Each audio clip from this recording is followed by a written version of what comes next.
President could have negotiated months ago. Title 42 is expiring. Every American needs to say to the Biden administration, you were elected to enforce the law. 101.9 and 94.1. Enforce the law. News Talk STL. From the high cost of defending our freedom to the remarkable triumphs that they achieved together, Johnny Joey Jones presents Unbroken Bonds of Battle, the latest book in the Modern Warrior series. Pre-order today at foxnewsbooks.com.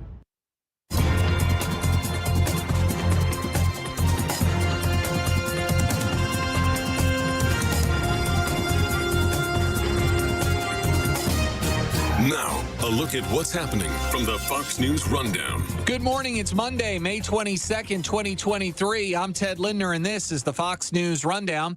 President Biden and House Speaker Kevin McCarthy set to resume in-person talks on raising the debt ceiling later today. Fox's Anita Vogel with all the details. It comes after negotiations stalled multiple times over the weekend. McCarthy says their conversation was productive, but admits both sides are still far apart. Treasury Secretary Janet Yellen continuing to stress that a deal must be reached by June 1st. A military tradition returns to New York this week. Fox's Kevin Uretsky explains. Fleet Week begins Wednesday with the parade of ships as military vessels sail into New York. This year, 3 Navy ships, 2 Coast Guard vessels, and 4 U.S. Naval Academy Yard patrol boats will be on hand, as well as 3 ships from NATO allies Canada, Italy, and the United Kingdom. Events throughout the week will take place at various sites around New York City, allowing people to meet some of our sailors, Marines, and Coast Guardsmen, as well as tour some of the vessels themselves. This is the 35th year for Fleet Week in New York. Kevin Uretsky, Fox News. This week marks 1 year since the deadly shooting at an elementary school in Uvalde, Texas. Wednesday will be the 1-year anniversary of the deaths of 19 children and 2 teachers at the hands of a school shooter in Uvalde, Texas. It remains the second deadliest school shooting in U.S. history. The 18-year-old shooter was killed by law enforcement officials who took more than an hour to enter the 4th grade classroom where he was holed up. Students trapped inside had made repeated calls to 911 for help, and parents outside the school had begged for officers to go in. Plans are underway to build a new elementary school less than 3 miles away from Robb Elementary, which is expected to be demolished. Tanya J. Powers, Fox News. And the man accused of murdering 4 University of Iowa students last year going to be arraigned today. Brian Koberger's arraignment comes just days after a grand jury indicted him on 4 counts of murder and 1 count of burglary. Fox's Anita Vogel. I'm Ted Lindner. Have a great Monday. This is the Fox News Rundown. This is the Fox News Rundown.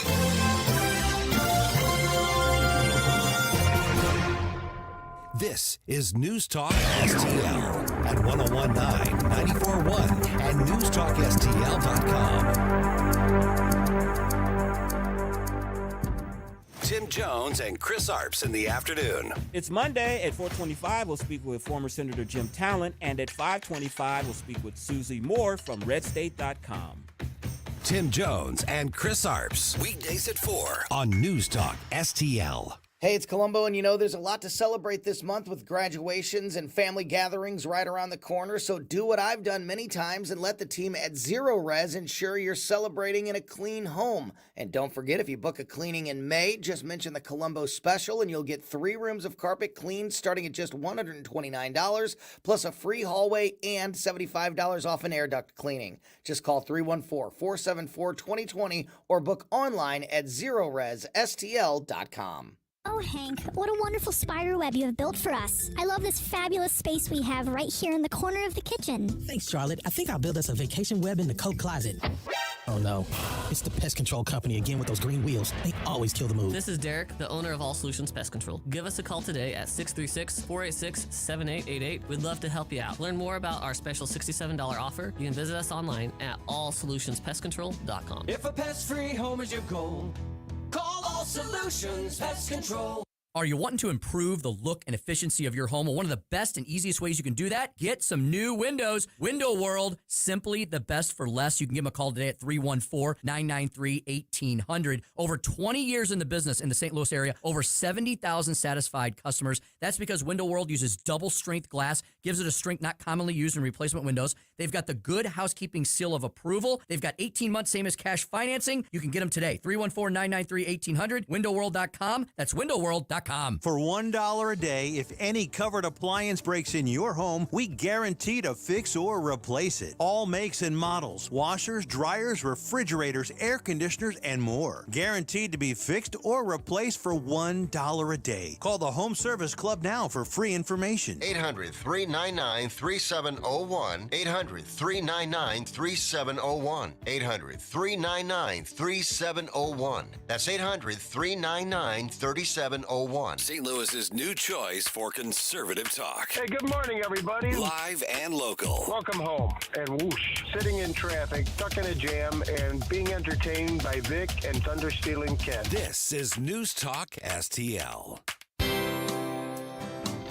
Bill O'Reilly here, and I'm warming up. Stand by for the O'Reilly Update Morning Edition. But first. Hey, DirecTV viewers, Bill O'Reilly here, inviting you to watch the No Spin News on the First TV, weeknights at 8 p.m. Eastern. The challenges facing our nation are only getting worse. The border, inflation, crime, drugs. Folks need real information, an honest analysis they can trust. The corporate media feeds you biased reporting every day. All of that stops now with me, Bill O'Reilly, and the No Spin News on the First TV, weeknights 8 p.m., DirecTV channel 347. On this Monday, I filed a column yesterday on BillO'Reilly.com entitled Fear the Walking Trump. For those of you who are unfamiliar with the program Fear the Walking Dead, I co-opted that in a title to get attention. Now, the column is about people who believe that Donald Trump has no chance to be reelected president. That is foolish. The man has, I wouldn't say even money chance, but I'd say to discount him, you're being naive.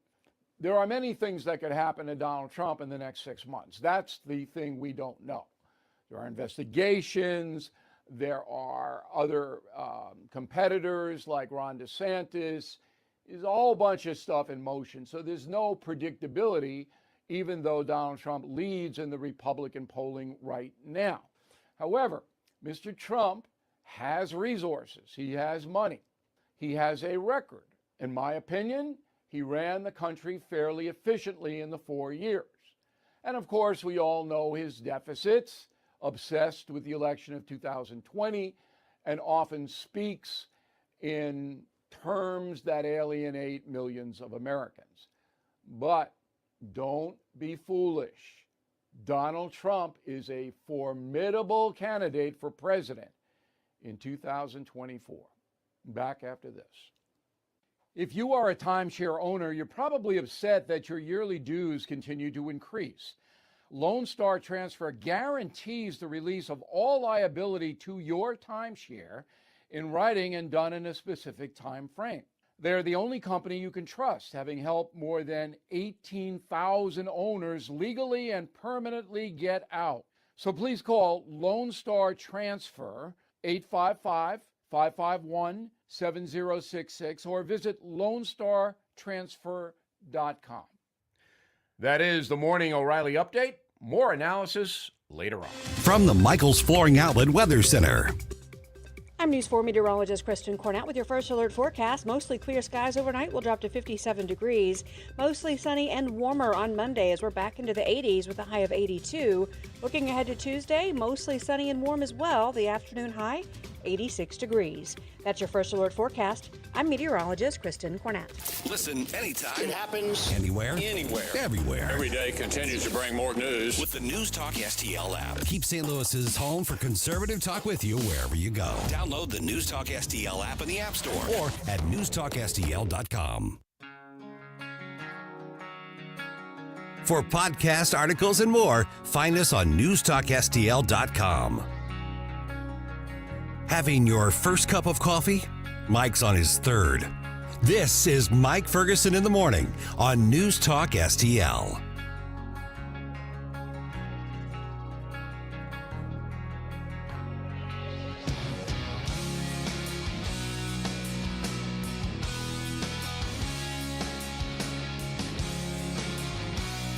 In the political world, all eyes are going to be on the presidential race on the Republican side. It looks like we're going to have two new official candidates this week. We will talk about that here in a little bit because Senator Tim Scott going to make his announcement today.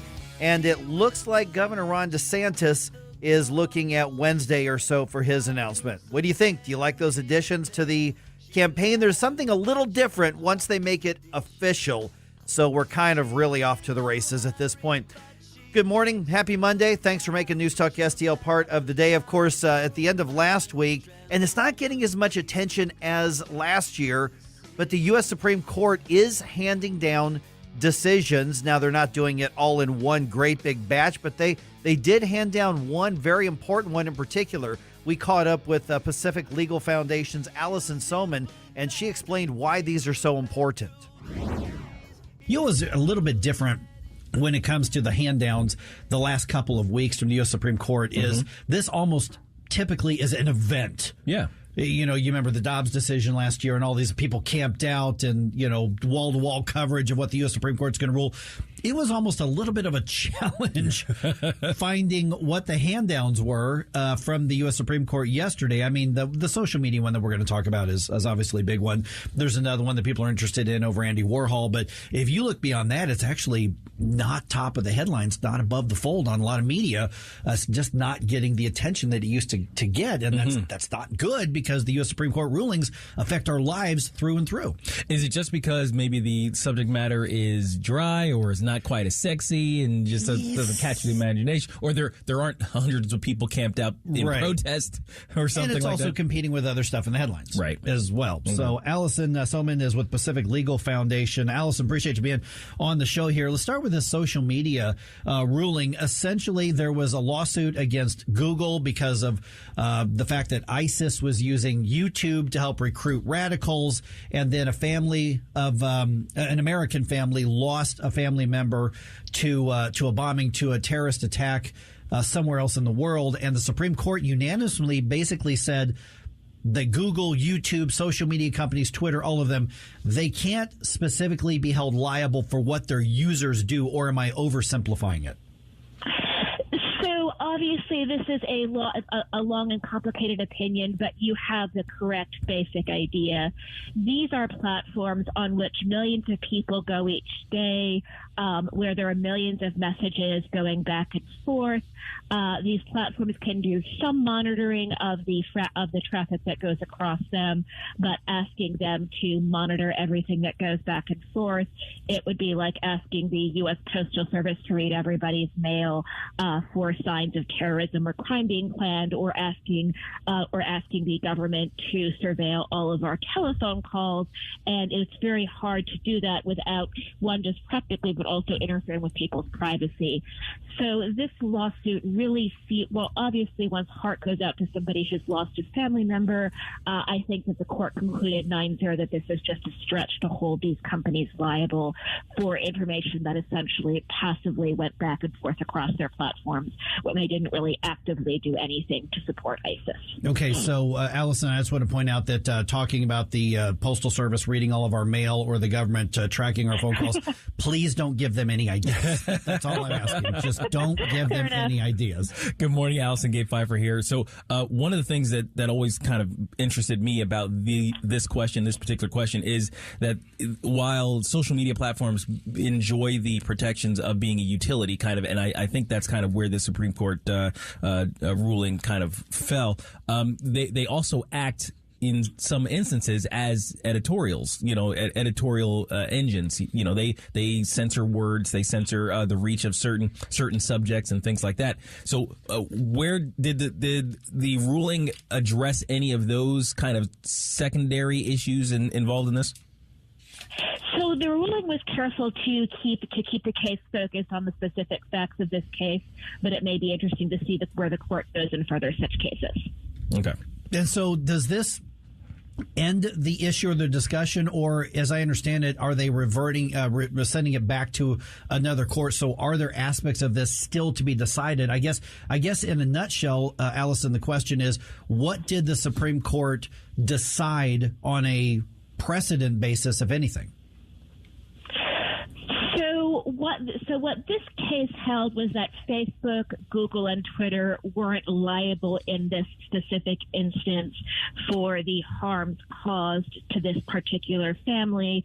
As Ketanji Brown Jackson says in her concurrence, though, there might be cases where the social media platform has a different role in facilitating or letting problematic content go through, but that would be potentially different from this case. Okay. Yeah. So, I mean, we heard so much about, misinformation and censorship and all of those sorts of things. But in this case right here, we're not talking about a government role in this. We're talking about the social media platforms themselves.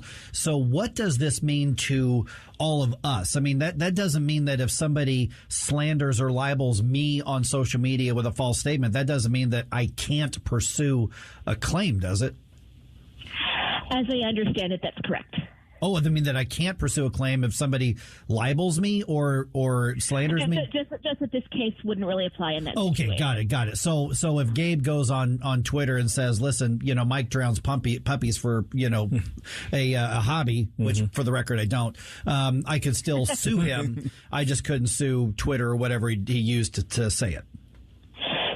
So I believe there's a separate statute which limits Twitter's liability in that situation, but that statute wasn't an issue in this case. Okay. All right. And so I know that wasn't the only hand down, but headlines about the Supreme Court's actions this time around are a little fewer and far between as compared to, say, last year and a couple of other years. Any other notable cases either that have come down or that we're waiting to come down that we really should keep an eye on that affect role of government or our freedoms in particular? So one broader point here, I think that people who aren't lawyers and specialists tend to overstate the role of courts, particularly this court, which is more conservative than the court has been in politics. One sometimes hears the judges being called politicians in robes. And what you see on a day like this is that a lot of what the court does, despite the inflammatory rhetoric, is settling disputes that are important to the businesses where many of us work or where lots of us buy things, but that aren't these hyper-partisan, that don't touch people's political buttons. And here in these opinions, you really see the justices trying to get the right answer using conventional legal tools. And you also see these interesting splits that don't correspond to what people tend to think of the ideological biases of the court.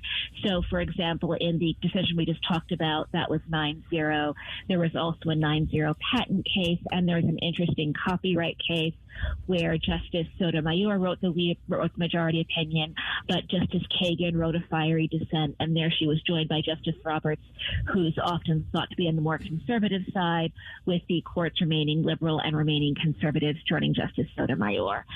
On the other hand, though, those interesting, more political cases are still out there. So, for example, we are probably expecting to see the cases involving Harvard and the University of North Carolina challenging the use of race preferences in admissions.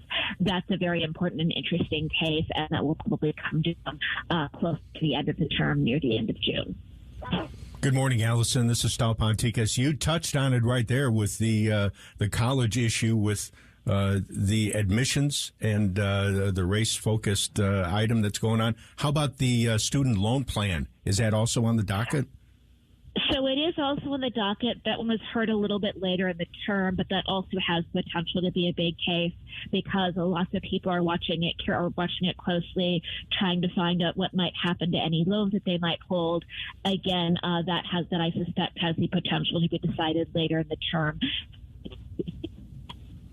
We're visiting with Allison Soman from the Pacific Legal Foundation. And I know you mentioned a copyright case right there. Was that the Andy Warhol one?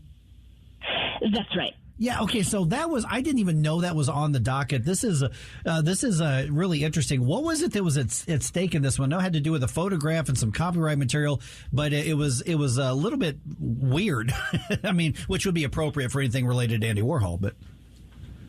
Sure. So this case dealt with a photographer who took a picture of the rock singer Prince back in the 1980s. Andy Warhol used her photograph and transformed it using a silk screen print to make it look somewhat different than the original photograph. This came into controversy when Prince passed away, and this Warhol photo was used on the cover of a magazine, and the original photographer sued. The question at stake is, to what extent does something have to be transformed before it's what's called fair use, letting someone use copyrighted material to transform it into something of his or her own, or is this a case in which Warhol unfairly took advantage of the original photographer's copyrighted material? Okay, got it. And which side did they come down on? So the court came down on the side of the copyright holder, the original photographer. Okay, all right, Allison. I'm sorry, Allison, your phone's cutting out, so we kind of missed the last part of that. But we can go to Pacific. Is it pacificlegal.org or .com that we can find out your take on this? And you can find out lots more about the other cases that we have before the Supreme Court and before the lower courts fighting back against government overreach and abuse. It's .org. .org. All right. Hey, Allison, thanks so much for the update. Really appreciate it. We've got that News Talk STL Morning News Roundup coming your way here in just about 4 minutes. Later on today, Senator Bill Eigel. Okay, so he is one of the key guys that both Republicans and Democrats in the state legislature are irritated with, because Bill Eigel has said conservative stuff needs to get done, and if it doesn't, then you're going to have a tough time getting all of the other stuff through. So you've got Republicans and Democrats irritated with Bill Eigel, and other Republicans, the more conservative ones, saying this guy's fighting the good fight. Well, we're going to talk to him live just after 7 o'clock, a little bit later on, so about an hour and 20 minutes from right now. We give you news, analysis, opinion, and more. Only on News Talk STL. Get up. It's Mike Ferguson in the morning.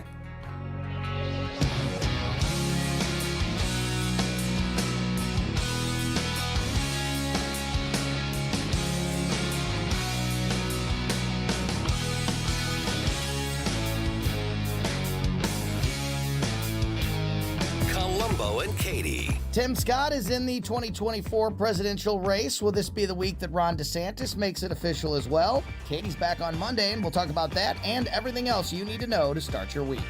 Weekdays at 2 on News Talk STL. Hi, Jen Wallner here. As a former foster child myself, I have always been an advocate for foster children in our community. Angels Arms is an amazing organization that provides a stable, nurturing, and loving family environment for these children. They ensure these children have not only the childhood they deserve, but the resources needed to become successful, thriving adults. I truly believe that this organization is transforming lives, and I could not be more proud to be a small part of that accomplishment. For more information or to get involved, visit angelsarms.org. Tim Jones and Chris Arps in the afternoon. Dr. Bob Onder. On this whole transgender issue, Washington University has a PAC with $1 million in it to fund Republican rhinos who don't want to protect our kids or protect innocent human lives. It's all too common. So-called Republicans go to Jeff City and govern like Democrats.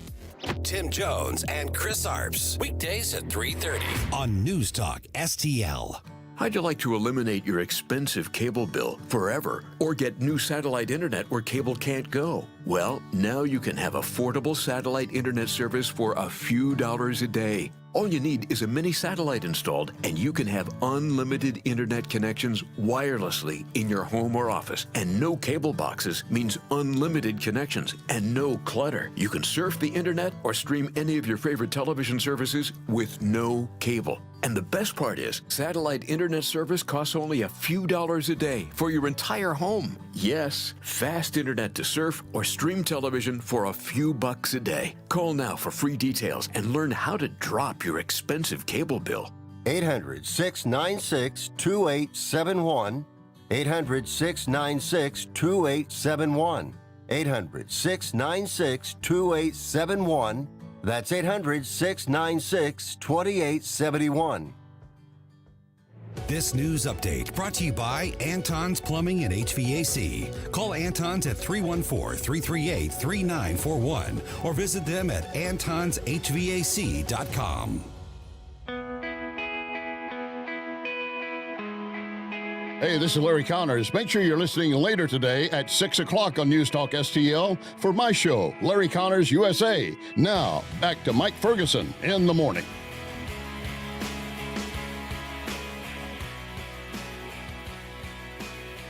All right, the Cardinals batter the Dodgers while criminals batter car windows in downtown St. Louis. Did you hear about this, Del? Another one of those weekends downtown. Yeah. Oh, Yep. man. Last night was really, really ugly. Now, this is the kind of stuff eventually, I mean, we always think, well, you know, we're always going to show up for Cardinals games. Don't assume that that's always going to be the case, or concerts or conventions or other things. We'll talk about that a little bit later on. Also, another GOP candidate is going to make his presidential campaign official this morning. We all knew that this was coming, so it's not a big surprise, but it's always a little different once they make it official, you know? So we'll talk about that.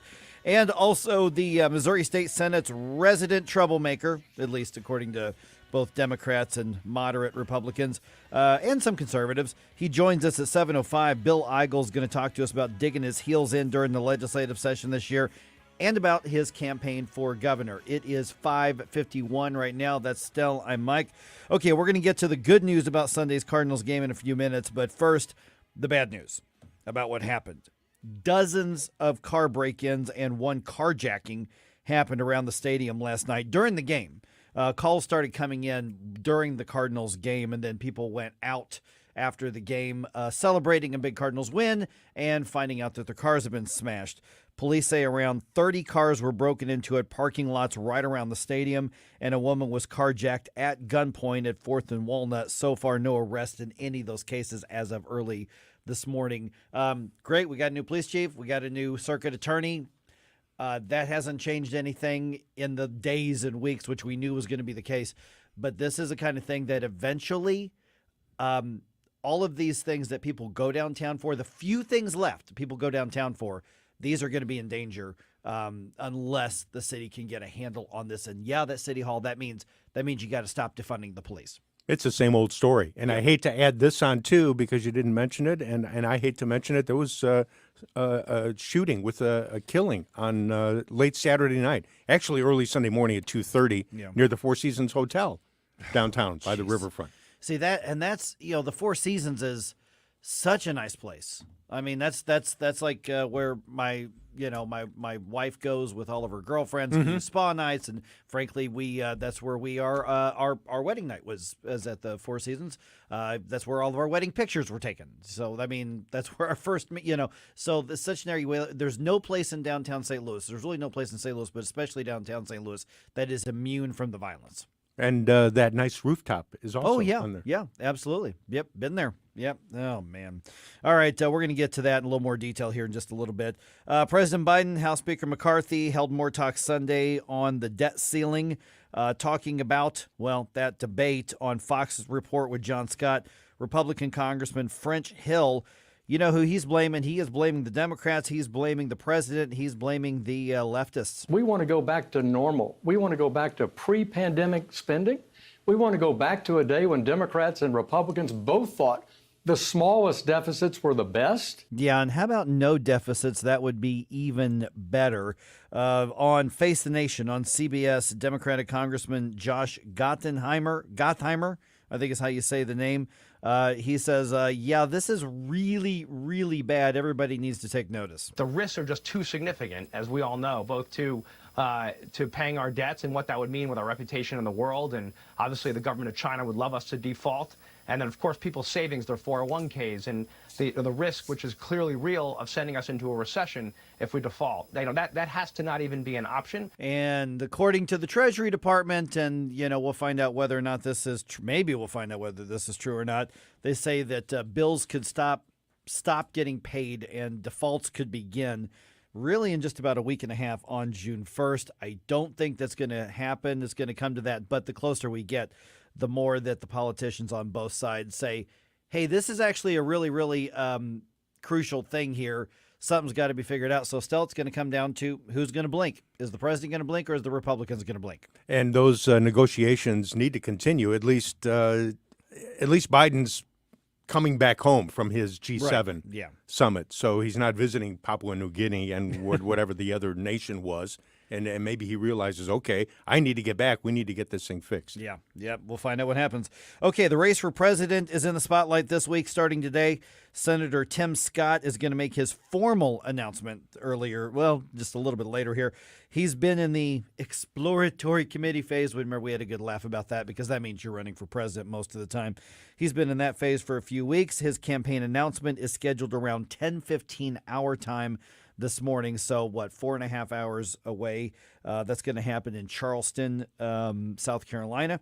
Governor Ron DeSantis is, according to multiple reports, planning an announcement on Wednesday. We'll recap the current GOP campaigns right around 6:30, but it just gets a little more real when they make their actual announcement. They already had the exploratory committee announcement. Now it's the regular campaign announcement. And it's interesting to think that Nikki Haley was the one who kind of gave Tim his opportunity to move into his position. Yeah, she appointed him when that Senate seat was vacant, and then he went on to win re-election. And there are two contenders from South Carolina, Nikki Haley, and like you said, Tim Scott, who she originally appointed to that U.S. Senate seat.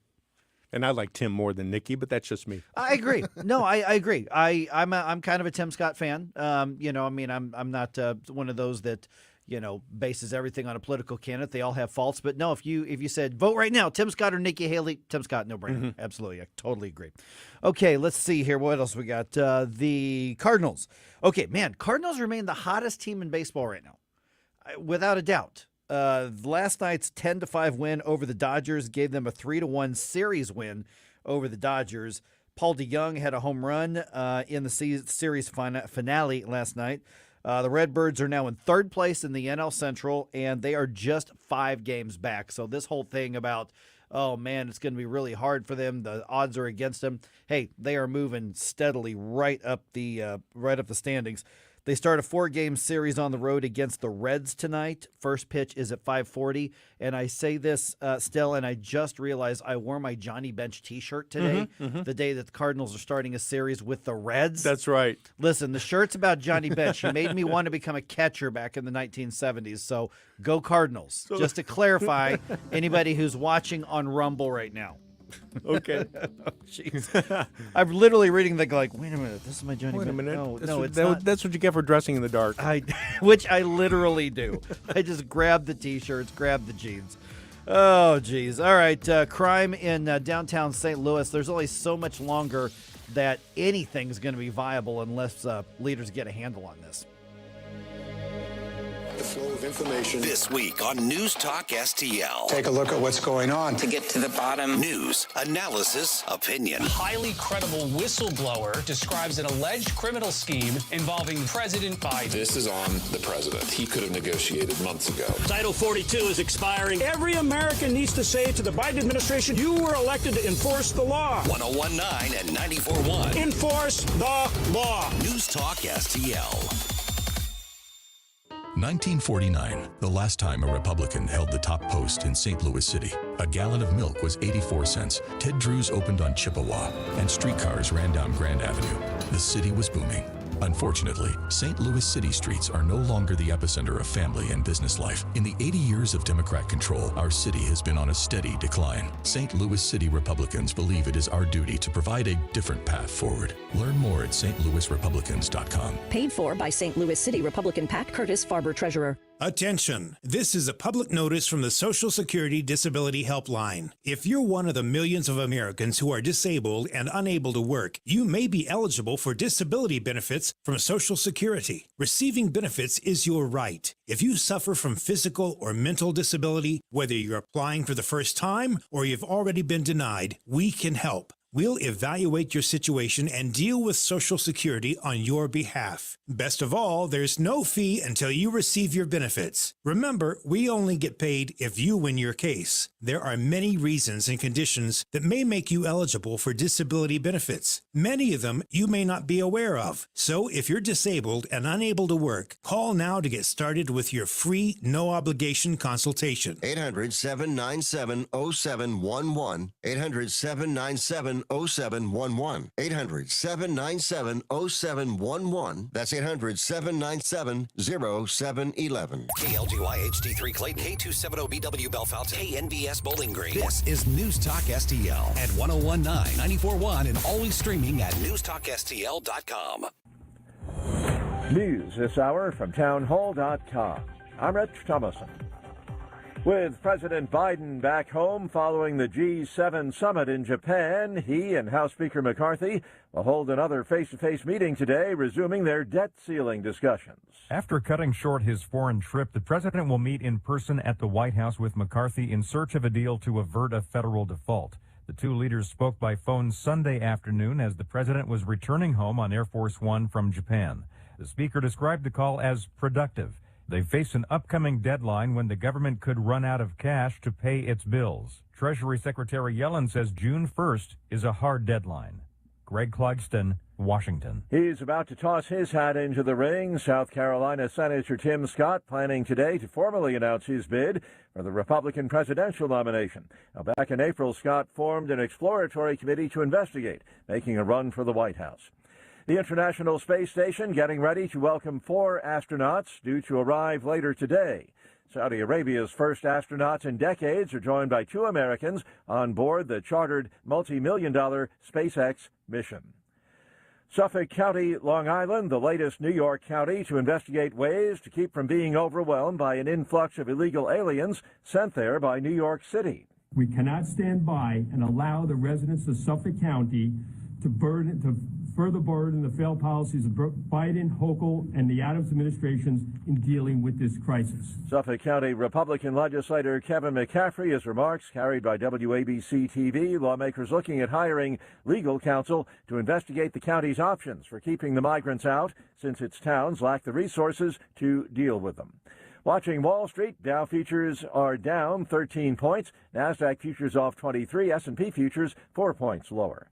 More on these stories at townhall.com. Miss Prager here. Sue and I mean it when we say dogs are part of our family, and there's nothing like their loyal companionship. So we provide them with Rough Greens, RUFF, because we want them to feel healthy and be with us as long as possible.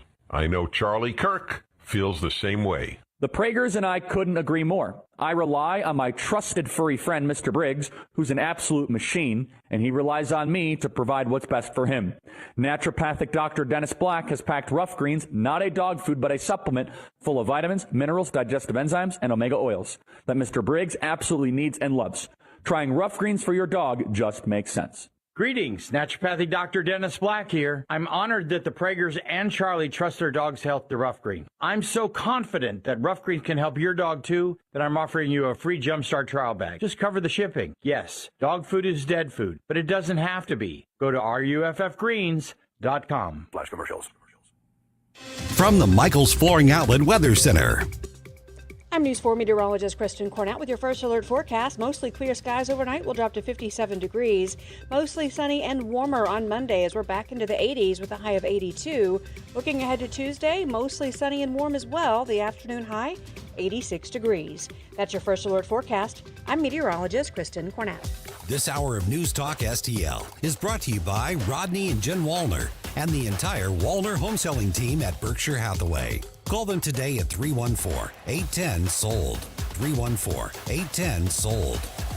Post-COVID travel is on a surge. Many of you are traveling for fun because you've been locked up for 2 years. Listen, whether you're traveling for fun to Italy, Greece, Spain, France, or somewhere else fun in the world, or USA, now is a great time to book before the crowds hit and save. Plus, with a strong U.S. dollar, you'll get more travel bang for your buck. Right now is a smart time to make your reservations and call low-cost airlines. With one phone call, you can let let us do all the work for free. We'll shop hundreds of airlines, hotels, resorts, and give you a way to save huge money on your vacation plans. And if you call right now, we'll give you a free hotel room with a qualified travel purchase. So call right now. Call right now. 800-648-9175. 800-648-9175. 800-648-9175. That's 800-648-9175. The news and talk that affects St. Louis. They went to great lengths to hide Joe's involvement. They even gave him nicknames like Big Guy. This is 101.9 and 94.1. But make no mistake, Joe Biden was involved. News Talk STL. Mike Ferguson. Just because you're offended, it doesn't mean you're right. Gabe Pfeiffer. I love Jesus. He was my superhero. Get up, can't you hear the alarm? Twitter is like being able to read every toilet wall in the world. Mike Ferguson in the morning on News Talk STL. Get up, this is your cousin God. All right, as though we needed the reminder, the new circuit attorney's tenure starts off with a crime spree as at one of the just few economically active things left in downtown St. Louis. And that's where I want to go with this, guys, here in just a second is, yeah, we can lament and go, oh, look at this. You got the Soros back prosecutor, you defund the police, and this is what happens, and kind of do our chest pounding because we're right and they're wrong because we are and they are. Mm-hmm. But when it's this brazen and and targeting some of the few things left that are vibrant in downtown St. Louis, what happens next? Let's get into that in just a minute. News Talk STL podcast. Don't forget you're on demand listening. This is going to be a really lively week in news and politics for all of our shows. So if you haven't already subscribed to the podcast, man, you got to get on that right now because there's going to be a lot worth checking out if you happen to miss the show on the air, whether it's this one or Katie and Colombo or Larry Connors or whoever. You definitely want to be subscribed so you can go back, or you can check out the highlights, interviews, and things like that. Okay, get this, Gabe. 30 car break-ins around Busch Stadium last night. 30. 3-0? 3-0 that we know of so far. My goodness. That could go up, but at least 30. And a gunpoint carjacking as well, 4th of Walnut. So not right next to the stadium, but close enough to be in that vicinity. But the car break-ins, mm-hmm. that was all right around the stadium. The parking lots that cater to the fan base, just 30 of them. So I'm not going to be able to list all of them, but we've seen this at Blues games. Yeah. When there was a spree of that, it wasn't quite this big. We've seen it at the Armory / at the Foundry. We've seen it at across the way there where what's that over there, the where all the food is. The Ballpark Village. Well, not Ballpark Village, but out from the Foundry and City Foundry. Foundry, yeah. Yes. Yeah, that's what I'm thinking of, is the Foundry. Foundry on one side, Armory on the other. We've seen it there. So here's the thing. Just like with most of the major metro areas around the country, there are spots of economic activity that you got to protect. I mean, I've heard people lament, oh yeah, you surround the Busch Stadium and surround that with police, but what about the rest of downtown? St. Cardinals games are one of the few things still vibrant down there. Yeah. I mean, you better protect them. It's one of the few things drawing people from out of the city, yeah. Back into the city just for a brief moment. And maybe as they pass your shop, they'll give you a look. I mean, that's kind of all you can go on right now because the city's residents are emptying out the place. Oh, yeah. I mean, ironically, there were stories before the weekend that police presence was going to be increased. It probably was, though. That's the thing but it's right around the stadium. Yeah. I mean, it's Ballpark Village. I mean, some of those parking lots are in, that area. I don't know if any of the break-ins were at Ballpark Village because, I mean, there's only so much parking that's there. Most people are using the pay lots as you walk up and down, Clark or Tucker or any of those areas. The big ones right there on the other side of the stadium. Broadway, just south of the stadium. By Broadway, I mean right there by where the Metro bus stop is or the train stop is. And so there's a lot of areas where people park. I mean, we're here at Union Station, and I've actually found it just walk a mile down to the stadium and go see the game that way because I don't want to park down there. One, I don't want to spend $30. But you don't have to. Or if you pull into if you pull into Union Station now, did you see what they're charging for parking here now for event nights? No, I missed it. $45. Really? Whoa. Yeah, they think Man. very highly of their parking here at Union Station. What a racket. $45. Yeah, when Blues games and concerts is, say, event parking, $45. That's just insane. Man. So if you're walking down, I remember the parking lot that I used to use years ago was kind of down there, not on Broadway, but if you go along the north side of the stadium and just that road that goes all the way to where, like, you know, the bars and the grills and the Blues place and all that kind of stuff. I guess that might be 7th Street. Yeah, I think on the other side. That sounds right. But there was one parking lot that had a chain link fence all the way up, had a guy there, and of course they had park there so many times and you get one Oh, free. you got a little card. I had a little card. Yeah, Kathy and I use that a lot too. Yep, and that's what I would use. But because there was the fence and because there were lights and because there was a guy there, I figured, well, my chances of getting broken into are, you know, less. And I was driving a Saturn Astra at the time. I'm like, well, nobody's gonna look at that car and like that guy's got the good stuff.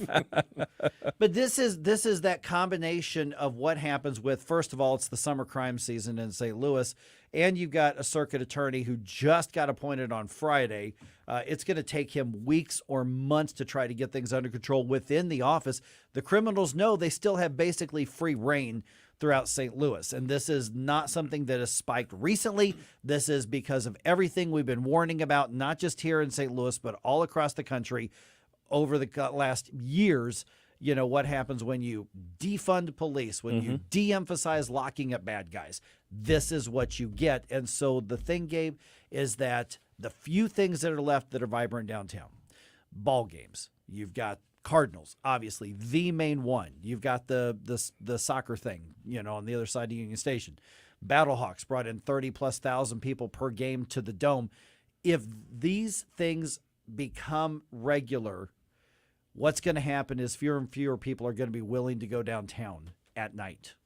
I'm less likely to go downtown at night. Oh, yeah. And now I've got on my Twitter feed here a little report from Citizens for a Greater Downtown St. Louis. I mean, they got a blue check, but you can kind of pay for those. Oh, yeah. But that costs $7. Yeah, exactly. Yeah. So, but I mean, I'm not exactly sure about the source here, but they're suggesting that there was mayhem at Keener Plaza not but 9 hours ago. They tweeted this out with some video.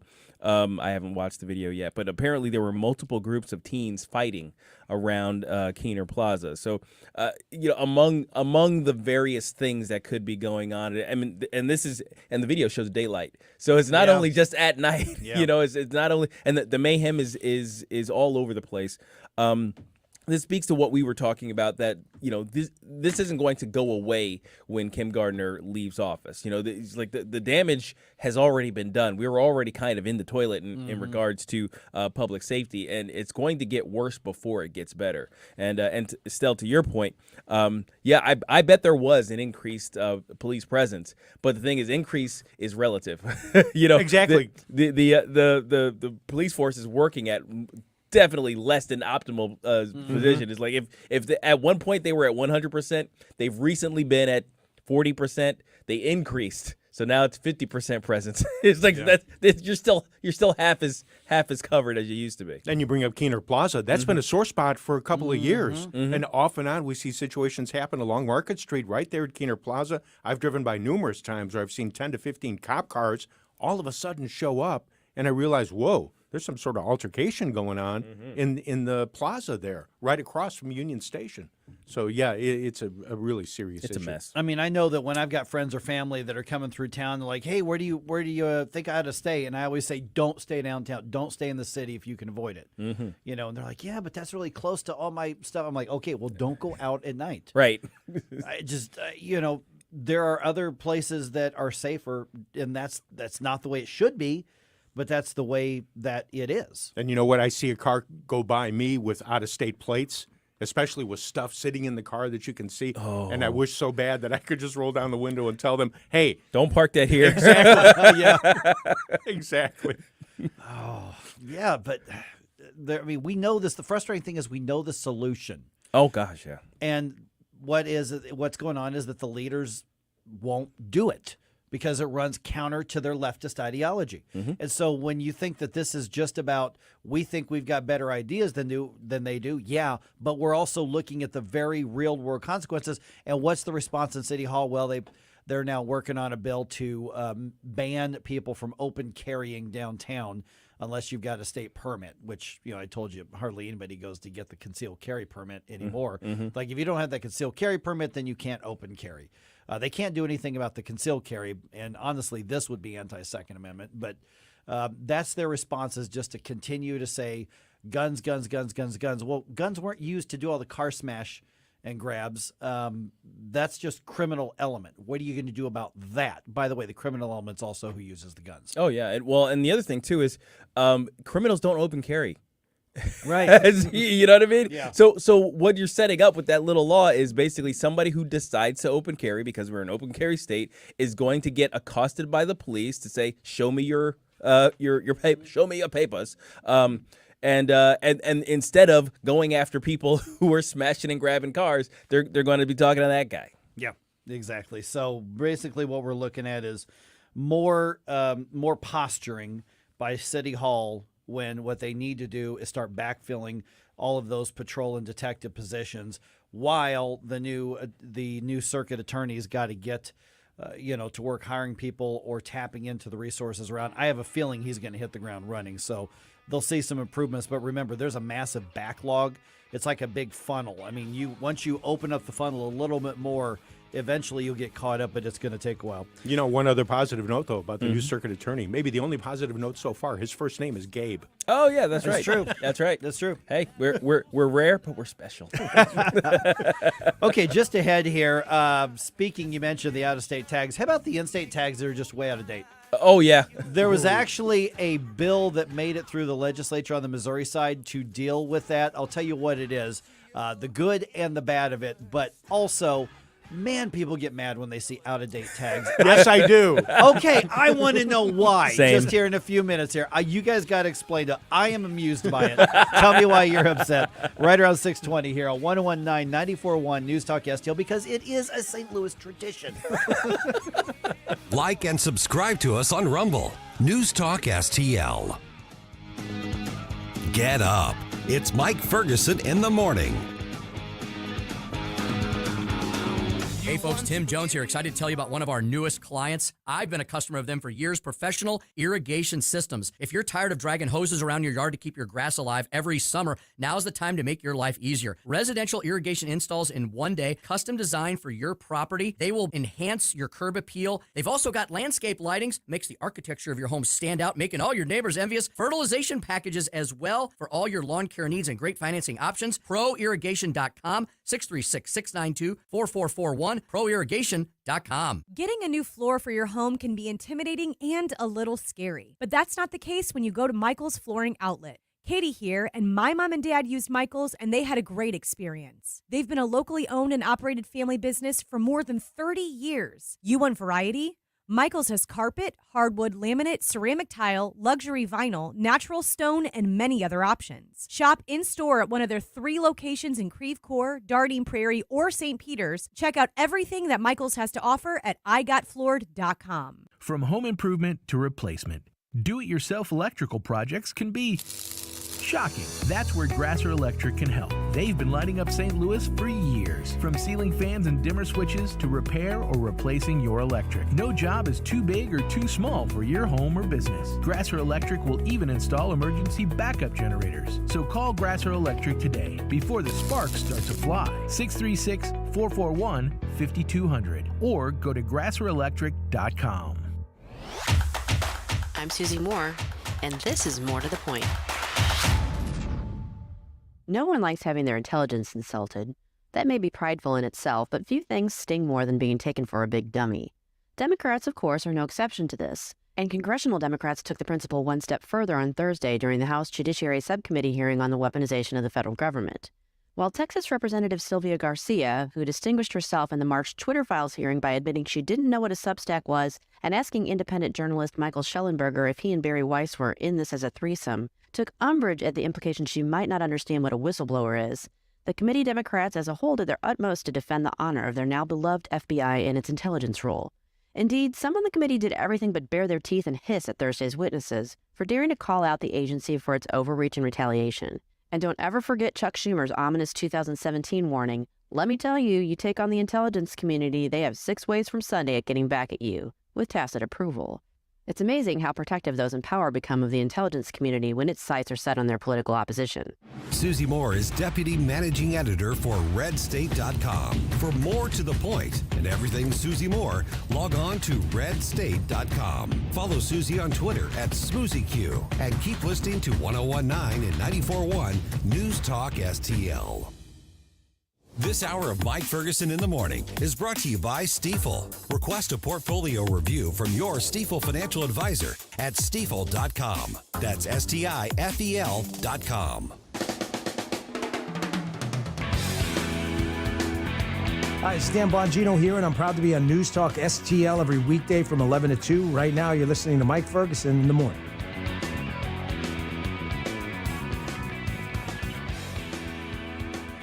All right, it's the great St. Louis expired temp tag debate. Because there are some things we are good at in St. Louis, and one of those is driving around on grossly, extremely expired tags. Mm-hmm. It's amazing. So state lawmakers have slipped a change in the law into a bill that's already passed. You remember that one about outlawing texting and driving? Yeah. That one also has a little caveat in it that would change how you pay your sales taxes on your car. Oh, okay. So Yep. they managed to get that in there. They got that in there, so I'll tell you what that is here in just a second. It is 6:20. Just ahead here, another Republican presidential candidate will make it official this morning. 314-912-1019. Here's my question. Are you open to supporting Tim Scott?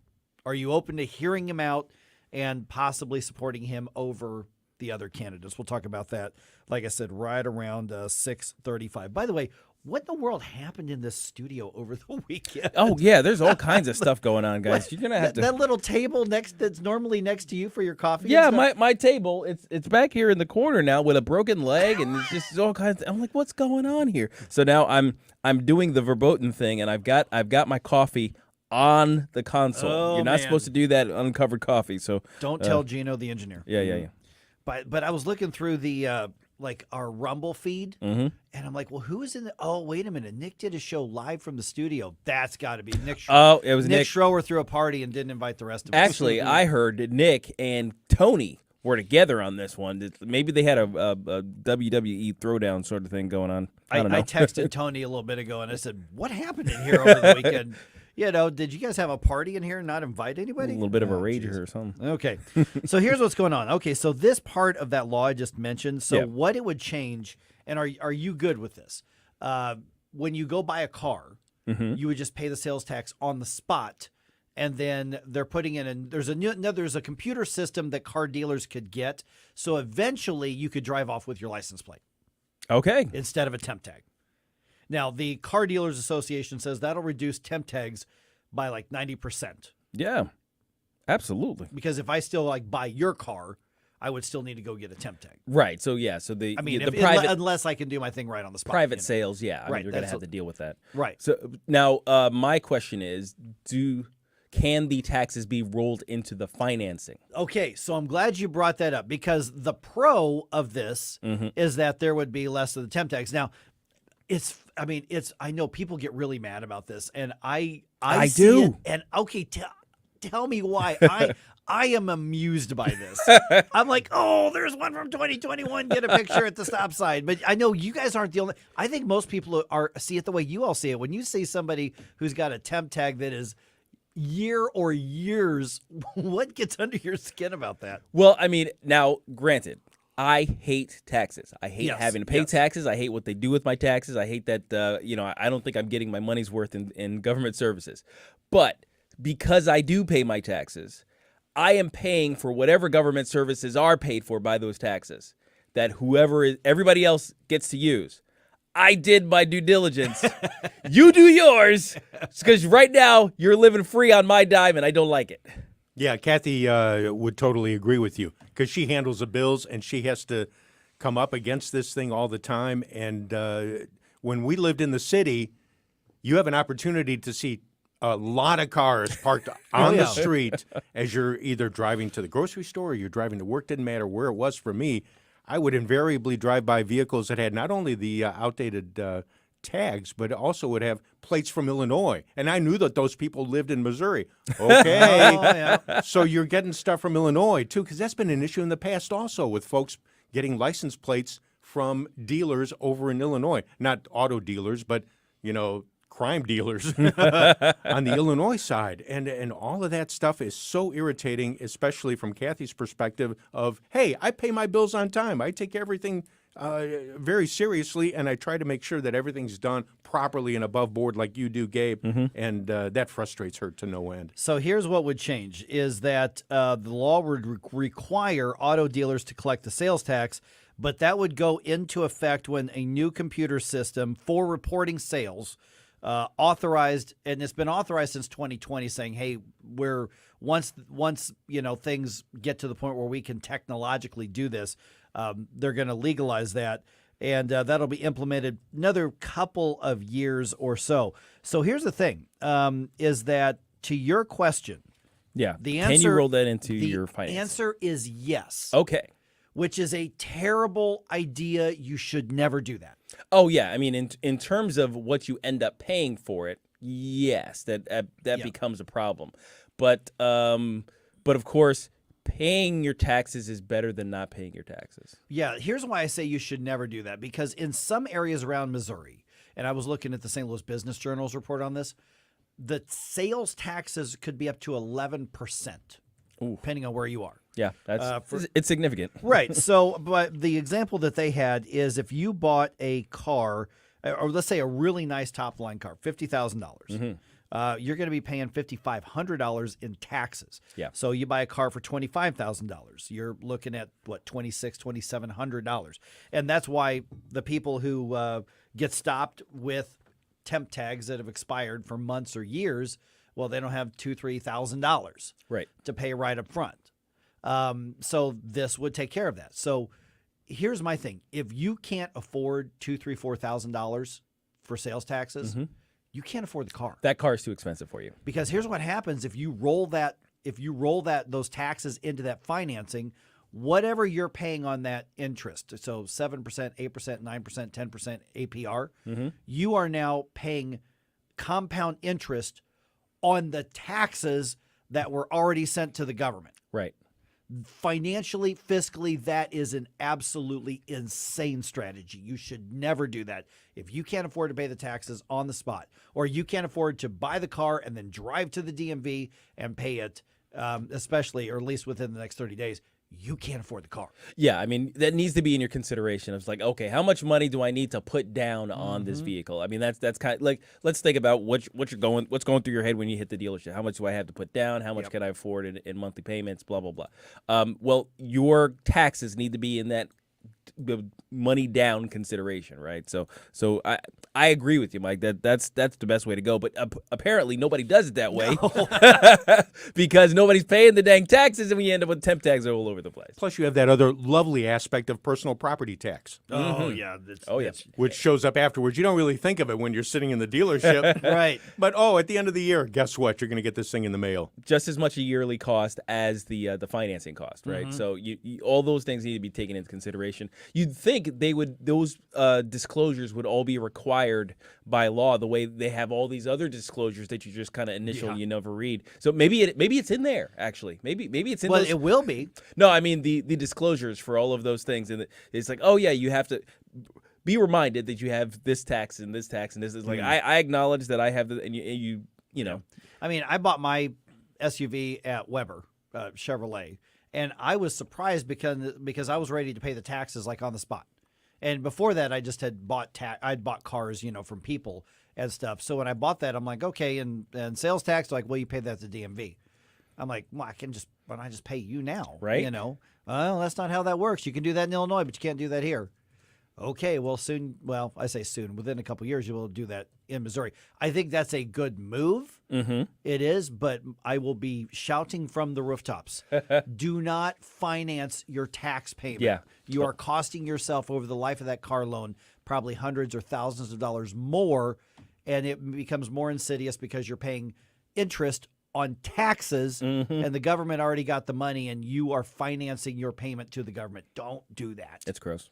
Yeah, well, you know, I got to say the best tag that I saw that was outdated had a note taped on top of it that said, "I identify as registered." I thought that was awesome. See, you can't be mad at that person. No. Okay, yeah, you're I'm right. guessing the cop will say, "Okay, fine, go ahead." Right. You're right. You're right. I give those guys a little tip of the hat when I do. Yeah. Well, with the first, and like with the tags, like you got to get I've got to get my tags renewed here this month. Yep. So I've got to go in there and do the inspection. I got to do all that and get that done. That's a whole different thing. I don't look at those stickers close enough to know. We're just talking the temp expired tags, right? Which is an art form in St. Louis, if you think about it. I mean, absolutely, it's a St. Louis thing to see those tags. I think the worst one I saw over the last week or two was 2020, but you had me beat. I've seen 2019. Wow. That's amazing. That's 4 years of tax avoidance right there. That's pretty epic. And those were invisible places on Tucker and Market when I've been driving around town the last few months. Just parked on the side of the road. I was shocked to see them. One guy was actually right in front of me. Actually, I was pulling into Fields, the grocery store that's there on Lafayette. I'm pulling in. The guy's in front of me. I thought, oh my gosh, 2019. How could that be? Well, I think I know why, because your taxes are going to be like a couple thousand, like you were saying, Mike. Yeah. And but instead, the fine for an expired tag maximum $200. Yeah. There you go. So there you go. That's less of a risk. All right, just ahead, Tim Scott's going to make it official here this morning. Are you open to supporting Tim Scott? 314-912-1019. Let's take a look at what's happening around the campaign for the Republican nomination for president. Got some updates from several of the candidates, but today is Tim Scott Day. So yes, no. Are you open to a Tim Scott candidacy for your support? Let's talk about it right around 6:34 on 1019-94.1 News Talk STL. Follow us on Rumble at News Talk STL.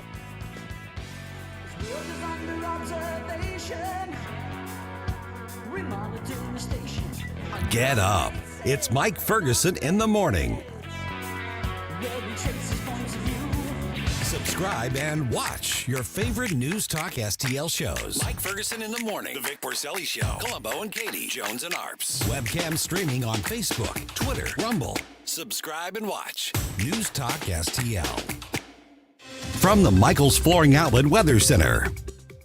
I'm News 4 meteorologist Kristen Cornett with your first alert forecast. Mostly clear skies overnight will drop to 57 degrees. Mostly sunny and warmer on Monday as we're back into the 80s with a high of 82. Looking ahead to Tuesday, mostly sunny and warm as well. The afternoon high, 86 degrees. That's your first alert forecast. I'm meteorologist Kristen Cornett. Mike Ferguson here. Retirement should be a time you can relax. No more stress from work. But there's one thing you can't forget about when retiring. That's your money. Do you have enough saved to fund your income for life and keep up with inflation? How will you claim your Social Security benefits? And what about long-term care? The ClearPath Wealth Management Group at Stifel is here to help answer all of these questions. You can hear their latest views on the markets and investing during On the Money, hosted by Stifel financial advisors Bob Stockdale and Eric Robert, every Saturday morning at 9, right here on News Talk STL. They can help you get organized, guide you through critical retirement decisions, and create an investment portfolio designed around your needs. To schedule your free retirement plan consultation, go to clearpathinvesting.com. That's clearpathinvesting.com, or call 636-695-2650, 636-695-2650. Stifel Nicholas and Company Incorporated, member SIPC and NYSE. Seidenstricker Nobe Partners has the equipment you need to get the job done at our Buy Green, Save Green sales event. For May only, save up to $2,500 on in-stock 5E John Deere tractors with 0% financing, or a new 1 through 4 Series compact tractor package with a mower and a loader for as low as $197 a month. Visit snpartners.com for more information. Seidenstricker Nobe, your partner for the land. Offer valid through 5/26/2023. Some restrictions apply. See dealer for details. Is the path to business prosperity to find your best clients? Bongino. In other words, people with big voices like News Talk STL, and then to kick them off the platform and attack them for barely stating an opinion? Weekdays at 11. Do you think that's an effective business model? On News Talk STL.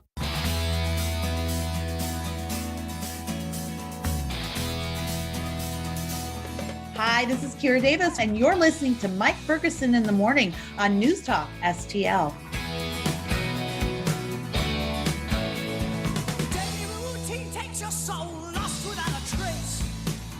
Okay, it's a little bit different when the candidate actually makes it official, even if we knew that announcement was on the way. Tim Scott for president. Are you open to that? 314-912-1019. By the way, State Senator Bill Eigel going to be with us at 7:05. He wants to be the governor of Missouri, running for governor right now, exploratory committee that's happening. And he's managed to tick off both Republicans and Democrats by really digging in his heels. And, what used to be the conservative caucus, remember they kind of disbanded that, but those conservative caucus types turns out are actually conservative. And so, What? Yeah, so they're digging their heels, and there was some stuff that they're getting blamed for because they were saying, no, we're doing conservative stuff before we're doing other stuff. So we'll get his take on that in, about 30 minutes or so. All right, I'm Mike. That's Gabe. That's Stell. It's coming up on 6:35. All right, Road to the White House. You know what? We need a cooler name for this segment. Yeah. Something less cliche. Mm-hmm. What should we call it? So come up with a name for when we do an update on the Republican campaign for president. Let us know what you think, and then we'll maybe create like one of those intros and stuff like that. That'd be fun. But anyway, the road to the White House formally gets more crowded this morning, although there aren't new people, just the new status of Senator Tim Scott. He's upgrading from the exploratory committee version of his campaign to the actual candidate version. More on that in just a moment. Okay, so let's quickly do kind of a round the table of the other candidates.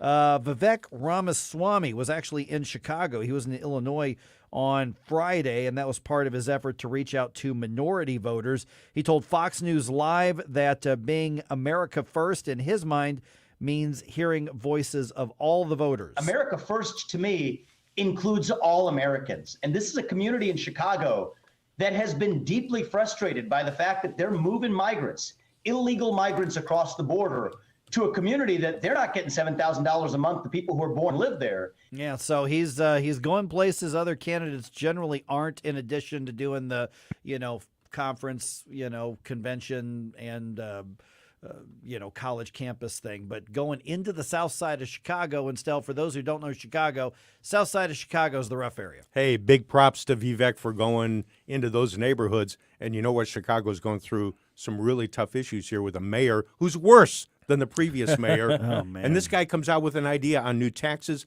And now the Chicago Mercantile Exchange, which is huge in Chicago, is threatening to move out of the city. That I don't know what they would call themselves. I'd be investing in it. I'd be investing in the moving truck business in Chicago. Yeah. You're going to make a killing. But the guy who heads it up said, I can't believe that this mayor is throwing these ideas around. And, the city's got some real problems.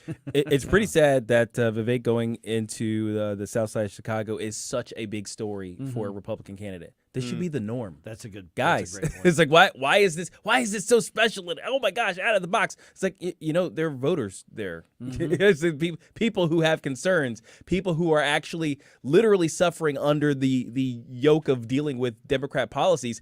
They should be ripe for picking for the GOP, but there are only some candidates who feel the need to actually go and talk to them. That's the sad part to me. I bet a lot of those voters would say, golly, you guys have never come to me before. Yeah. And talked to me at all about what you feel Republicans can do for us. Mm-hmm. That's a great point, guys. Great point. All right, some other ones around the campaign trail here. Larry Elder announced that he's got a new book on the way. Oh, is that where he's been? That's where he's been. Okay, so pre-orders for a book called As Goes California, My Mission to Rescue the Golden State and Save the Nation are being taken now. Looks like the book's going to ship in September. I'm not going to Let me jot it down here. Hold on. Because Mike orders new book from Larry Elder. Yes, that's definitely going to happen. So Mike is a book. He takes all the books. Oh, heck yeah. So I'm not saying that he's running to sell a book, but I'm saying you sell a book as he's running. Yeah. So we'll say that. All right. Let's see here. Nikki Haley wrapped up an interview with Will Cain on Fox over the last couple of days. He asked her a very simple question. Why are you in the race? They did cover a lot of other topics, but he kind of got to the very end, and here's her pitch. My parents came here 50 years ago to an America that was strong and proud and full of opportunity. I want them to know that country again. I'm doing this for my husband and his military brothers and sisters. They need to know their sacrifice meant something. They need to know we love our country. I'm doing this for my daughter who just got married, and I saw how hard it was for her and her husband to buy a home.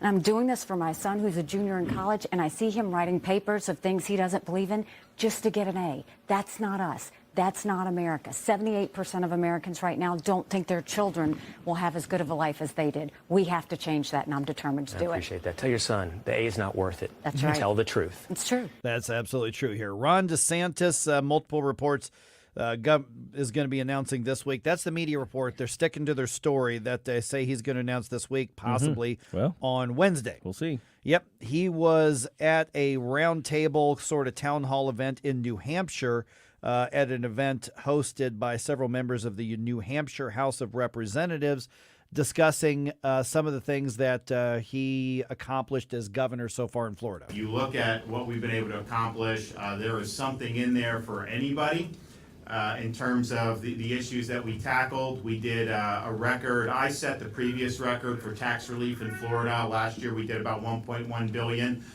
Okay, but today is Tim Scott Day. Right? Yes. Wednesday may very well be Ron DeSantis Day, but today is Tim Scott Day. Right. 314-912-1019. So right around 10:15 our time.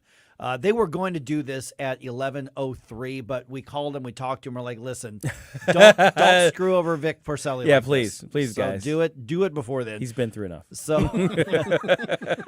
so that starts, and there's actually an ad. Have you seen the very kind of simple ad that's already been hitting some of the social media sponsorships and I stuff? think so. No, is it Okay. just the one of him speaking in front of a kind of a town hall kind of group? Yep. Yep, that's it. Here's that ad.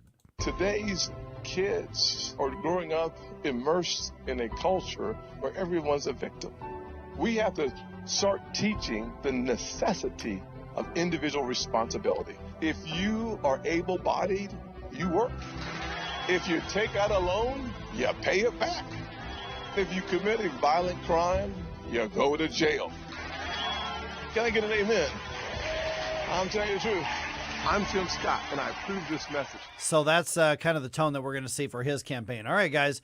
Tim Scott running for president. Are you open to considering supporting him? Absolutely. Yeah, I mean, I want to hear what he says, and hey, if he strikes me as the best guy for the job, you know, he could get my vote. See, so, I would like to think that most people kind of have that idea. It's like, you know what, this is my guy, but maybe if any of these others kind of bubble up, I might give them consideration. So that's kind of where I am. Yeah, I'm in the same boat with you. I have my leanings towards someone else.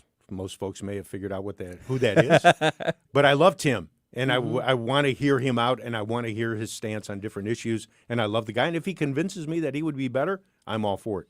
Yeah, that's one of those things where, you know, because we all know that I do like DeSantis. I will tell you right now that I have not made up my mind who I'm voting for. I'm kind of going, all right, DeSantis, Scott. Those are the two that I've got at the very top for me personally. 314-912-1019. So this is a difference in formality. He's filed the paperwork to say I'm in as a candidate. It's not an exploratory committee. So he checked. He likes us. Yes, exactly. So he's for sure doing it. He filed the paperwork. Right. I guess it was Friday, and so they this is the announcement coming today. So what does Tim Scott bring to the discussion that the other candidates don't? So we're talking about, at this point, we've gone from people saying there's only one candidate in the race, and that's Donald Trump, to now people saying, you know what, there are some pretty presidential level candidates in this race as well. So it's not just Donald Trump versus everybody not named Donald Trump. Could Tim Scott be one of those who helps lead the discussion in the campaign? I think, just on a personal level, he comes with a really cool personal story that he can use. And as much as I'd like those things not to matter in presidential candidacy, and the evaluation for the job, it has a lot to do with gaining voter attention. Honestly, I mean, there are a lot of people, particularly in the middle, who looks at that personal angle. There's a reason why the "would you have a beer with them" question exists in polls and things like that, because those things actually matter to a lot of people when they go into the voting booth. So his personal story, I think, is a unique one.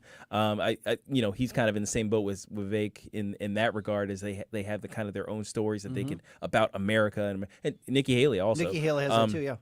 See, I would disagree a little bit that I wish it wouldn't matter. I like that matters. I mean, I think the personal experiences really do matter if they stick with the candidate once they get into Washington, D.C. The problem isn't that they've got those stories that shaped them as candidates. The problem is they get elected to office and then forget their stories that shaped them. Yeah, maybe that's where I'm coming from. It's like, because the personal stories seem, the usage of personal stories in various levels of candidacies have always come across as very disingenuous to me. But I like these guys' stories. I like how they use them. I like how they apply to their politics, their ideologies, and where they think the country should go. So I mean, Tim Scott's got a unique one. I think he's going to bring something different to the candidate, to the stage here. I love the lineup of all of these folks: Vivek and Larry Elder and Tim and even Nikki. Those are all solid people. Whoever else gets into it. I think it's a really good list of candidates, but they're going to have to go up against the big guy. Right. And again, there's a lot of people who are saying, oh, look at the polls. That's all over this. Also, no. Just ignore those polls. Whether you are a Trump supporter or not, if you're a Trump supporter and you say, look at the polls, you got this in the back. No, you don't. I mean, if Trump's your guy, you still have work to do. Yeah, be careful. Campaign. Actually, campaign stuff. You really do. But everybody else, listen, these candidates, when they raise a reasonable amount of money, and by the way, Tim Scott has raised like $6 million recently. So he's making the fundraising. Ron DeSantis raising money is not going to be the issue. Obviously, Donald Trump. Excuse me. I'm so sorry. Live radio here. Donald Trump has no problem getting, fundraising as well. Oh, no. Nikki Haley's has been pretty modest, which is what you'd expect. Vivek Ramaswamy can cut a check to himself. So the money's going to be there. But when you get into the actual state-by-state contests, very few people are going to get into this without looking at the path forward. Right. That's like Asa Hutchinson gets in. I don't know what he's seeing. I don't see a path to victory for him. I just don't see it. Not at all. I do see it for Ron DeSantis. Obviously, you see it for Donald Trump. Is it possible that something could be there for Tim Scott? That's one of those. There's a long time between now and the first caucuses and the first primaries. I don't know. I think he's the kind of candidate that people can really latch on to. But it's a matter of where are those voters going to come from? Yeah, I'm wondering. That's the rub, I guess. Here is what we're talking about when we're talking about these essentially third tier candidates. What is it about their candidacy that they think they have a path to victory? And I'm always curious about those calculations. How do people figure those things out? How do they figure out that it's worthwhile throwing all this money into this candidacy and to get someplace? And I never took political science, so I don't know.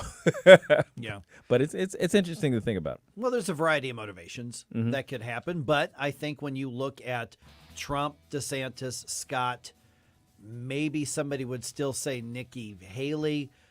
They are running because they think they have the chance to win that nomination. I would think so. Mike Pence is talking about getting in. I don't know why he would. Right. He's in the same boat as Asa Hutchinson, yeah. To me. So I don't see that. Larry Elder knows he's not going to be the president. He's not going to get the nomination, but maybe he could affect the discussion, debate, sell a few books along the way. All right, 314-912-1019. All right, just how mentally ill do you have to be to fully buy into some of the leftist ideology and narratives? I have a massive exhibit of that just ahead. This one is going to leave your jaw on the floor. I am not kidding. Just about 2 minutes from right now, 314-912-1019. This is 1019 94.1 News Talk STL. We give you news, analysis, opinion, and more. Only on News Talk STL. Get up. It's Mike Ferguson in the morning.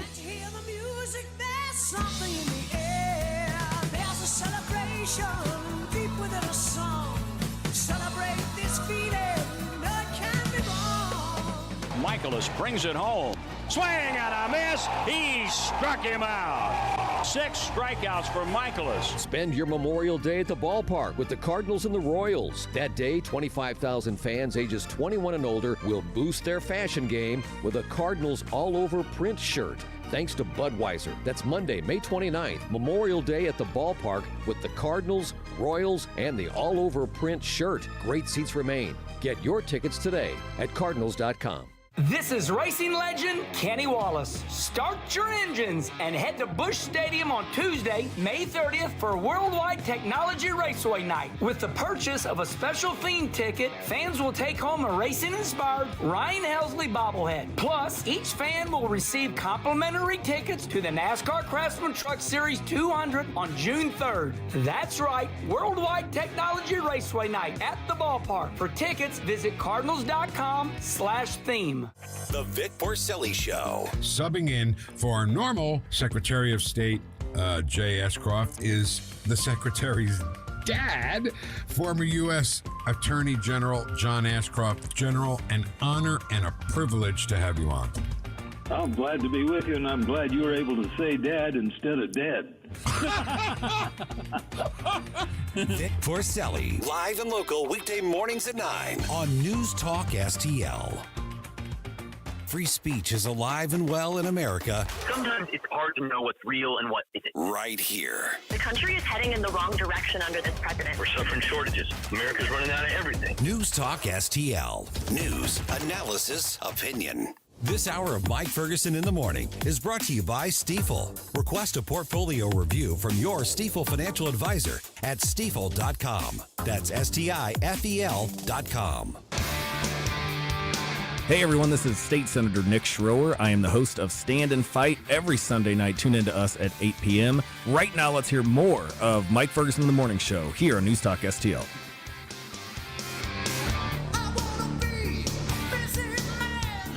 All right, how insane do you have to be to buy into leftist ideology? Hang on for exhibit 14,328. Hold on to your coffee cups. Yeah, this one comes from Nebraska. Oh, my goodness. All right, state senator and candidate for governor Bill Eigel, who would be the opposite of crazy leftist ideology. He's going to be with us at 7:05. Okay, Nebraska is one of the states that passed a law to ban mutilation surgery on children this year. Okay? Okay. That's a red state. It's a conservative state. Yeah. There is a state senator who's a Democrat. Her name is, and I believe this is pronounced Michaela Kavanaugh. She filibustered this law to protect children. There's also a pro-life element in there, too, on abortion. But the primary thing that she was upset about is that it's banning these surgeries on kids. It doesn't even completely do away with the hormones and puberty blockers and nonsense like that, but it's kind of phasing those out. So I don't know for sure whether Nebraska's bill is weak and essentially temporary and useless like Missouri's, or whether it actually has teeth in it like Idaho's or South Dakota's or Arkansas's. But in the face of this bill that the Republicans clearly had the number the governor wanted, is going to sign it, she filibustered, and then the Republicans did whatever techniques to break the filibuster. Sure. So State Senator Michaela Kavanaugh gave this inspiring speech on their legislative floor. It's called the unicameral, but here's how she inspired people. We need trans people. We love trans people. Trans people belong here. We need trans people. We love trans people. Trans people belong here. We need trans people. We love trans people. Oh, okay, Trans okay. people belong here. Okay, all right. We need Yeah. trans Oh my people. gosh. We love Oh, trans okay, people. okay. You matter. Okay, stop. You matter. And I am fighting for you. And I will not stop. I will not stop today. I will not stop tomorrow. You are loved. You matter. You belong here. Let's just say that I disagree. And by the way, I edited that way down. That was like a full minute of this crazy person just bouncing up and down and screaming. And that wasn't even the worst. That wasn't even the worst of the festivities of the day. Oh my gosh, there was more. when a whole group of people are chanting, that's a protest. Sure, yeah. When one person's chanting, you just crazy. That's a psychological break. She's having a mental breakdown. I don't know why people think of psychological breaks as effective political speech, but for some reason, people on the left seem to think that's the thing to do. Well, also in the unicameral, because they don't have a House and a Senate, they have one body called the unicameral, and there are about a half dozen arrests made inside the building once when the vote was being taken and the law passed, because a bunch of leftist protesters were screaming obscenities at the conservatives, the Republicans who were voting on this, and they passed it. But also, and I'm gonna really, really sanitize this next part. Okay. There were used feminine hygiene products thrown at and used as protest demonstration tools in their state capital. Oh my gosh. Yeah. Oh my gosh. That's the leftist thinking that they were dealing with. I'm curious as to what somebody thinks that's going to accomplish, or why that is some sort of poignant point. But multiple of these, and I'm, like I said, keeping it very, very clean. So parents, sorry if your kids are asking, what's that mean? You make your own judgment on that. But why that was used, I know but it's the level of crazy of this state legislator right there. I don't understand protests these days. Like any protest. Like you get past the the 60s protests, which were very targeted. They had very specific goals. They usually involved people who were dressed up in basically their Sunday best, and the whole point was to say, hey, look, we're just like you, and we deserve the same rights that you have. It's like, oh, and the message was clear. And when the police came down and disrupted peaceful people just walking through, you got the point. When you look at protests today, it's mobs having a mass freak out and throwing things and being angry. And it's like, no, you are not like me. I don't think you deserve anything right now. Right. And I want the police to throw you in prison right now. So what is the point? What is the point except to have basically a gigantic temper tantrum with your friends? You know what? When I saw the clip late last night, with no introduction to it, other than the fact that someone said it was a state legislator, Nebraska would have been way, way down on my list. Is where you thought it was? Possible states for this lady to be ranting in. Well, it just goes to show you that the Democrats getting elected right now are very different than the Democrats who got elected 10, 15, 20 years ago. Like 5 years ago. Yeah, that's true. Yeah. Something has happened where this is clearly her priority. Or one of them. This is clearly where she is staking her political position, her political brand on, is screaming, trans people belong here. We love trans people. We need trans. We don't need trans people. You know, we don't. Those weird activists on Tumblr who make crazy art and stuff like that, and they have stories that usually end that they were literally shaking. Those are the people who are getting into elected office now, and it's the wildest thing I've ever seen. Yeah, and I would say it doesn't speak well for us as a society, but it just really doesn't speak well for one side of it. And the thing is that I still believe that the majority of people who identify as Democrats are not lunatics. Yeah. They may be wrong on most or all things, but I don't think that they are represented by the fringy types like this. I do think one thing. I think they're cowards, though. Because they're not brave enough to kick these people out and to stop letting them get into positions of power. Yeah, I think that's probably fair. So if you're a common sense, moderate Democrat, like old school Democrat, kind of on you that these crazy people are getting elected and representing your party. All right, State Senator Bill Eigel. Let's go from the leftist lunatics to an actual conservative just ahead. News, analysis, opinion. The purpose of the sanctions has always been deterrence. The hidden China menace right here on our soil. The 21st century is to be the China century, according to them. This is News Talk STL. This executive order creates a new Office of Environmental Justice. We have a coalition that is stronger than ever. I think our country's headed in a bad direction. The left is trying to impose its agenda. If we don't take our country back, we're not going to have a country. 1019 and 94.1 News Talk STL and newstalkstl.com.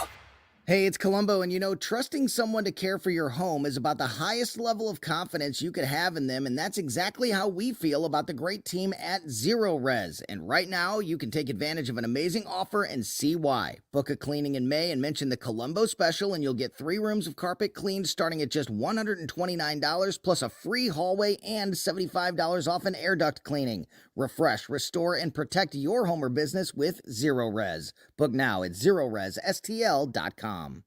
Wake up, people. You're optimizing every waking hour of your life, from carpooling kids to work to friends and everything in between. You have to get sleep and a bed that can perform as well as you do.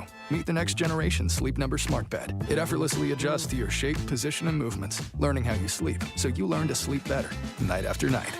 Sleep next level, only from Sleep Number. Save 50% on the Sleep Number Limited Edition Smart Bed, plus free home delivery when you add an adjustable base. Ends Monday. To learn more, go to sleepnumber.com. Anywhere fans go to cheer on their team, there are behind-the-scenes MVPs, ensuring everything is game day ready. We see you, Joe, fixing seats so every fan can enjoy every game. And Allie, who keeps her stadium running smoothly from the moment the first game starts to the last play of the season. At Grainger, you're our MVPs, and we're always here for you with supplies and solutions for every industry and 24/7 customer support. Call, click Grainger.com, or just stop by. Grainger, for the ones who get it done. KLGY HD3 Clayton, K270BW Bellefontaine, KNBS Bowling Green. This is News Talk STL at 1019, 94.1, and always streaming at newstalkstl.com. News this hour from townhall.com. I'm Rich Thomason. In the words of President Biden, it went well. Mr. Biden referring to yesterday's phone call with House Speaker Kevin McCarthy. The speaker says the call took place as the president was on board Air Force One, returning to the U.S. from the G7 summit in Japan. First, we talked a lot about his trip over there and some of the positive things that take place. Then we spent a lot of time talking about the debt ceiling, where we currently are. And I believe it was a productive phone call. And the two men agreed to further debt ceiling talks today, a face-to-face meeting at the White House. The Republicans proposed scaling back spending to 2022 levels and recovering some unused COVID funds. Senator Tim Scott set to join the growing list of Republicans seeking their party's presidential nomination. Scott will announce his candidacy in a speech today in South Carolina. There's also growing speculation that Florida Governor Ron DeSantis, who has been behaving a lot like a presidential candidate of late, will make his announcement soon. Who's in control of Ukraine's battered eastern city of Bakhmut? Well, that depends on who you ask. Russia claims it's won control of Bakhmut after a grinding 9-month conflict in which tens of thousands of fighters died. But top Ukrainian military leaders say the battle's not over. Ukrainian officials acknowledge they now control only a small part of the city, but say their fighters' presence has played a key role in their strategy of exhausting the Russian military. And they say their current positions in surrounding areas will let them strike back inside Bakhmut, while Ukrainian forces are making significant advances just outside the 400-year-old city. I'm Charles de Ledesma. Brian Koberger due in court today for arraignment. 28-year-old charged in the stabbing deaths of 4 University of Idaho students 6 months ago. Dow futures up 11 points. More on these stories at townhall.com. My brother-in-law died suddenly, and now my sister and her kids have to sell their home. That's why I told my husband we could not put off getting life insurance any longer. An agent offered us a 10-year, $500,000 policy for nearly $50 a month. Then we called SelectQuote. SelectQuote found us identical coverage for only $19 a month, a savings of $369 a year. Whether you need a $500,000 policy or a $5 million policy, SelectQuote could save you more than 50% on term life insurance. For your free quote, call SelectQuote at 1-800-940-6161. That's 1-800-940-6161. Or go to SelectQuote.com. That's 1-800-940-6161. SelectQuote. We shop. You save. Full details on example policies at SelectQuote.com/commercials. 5.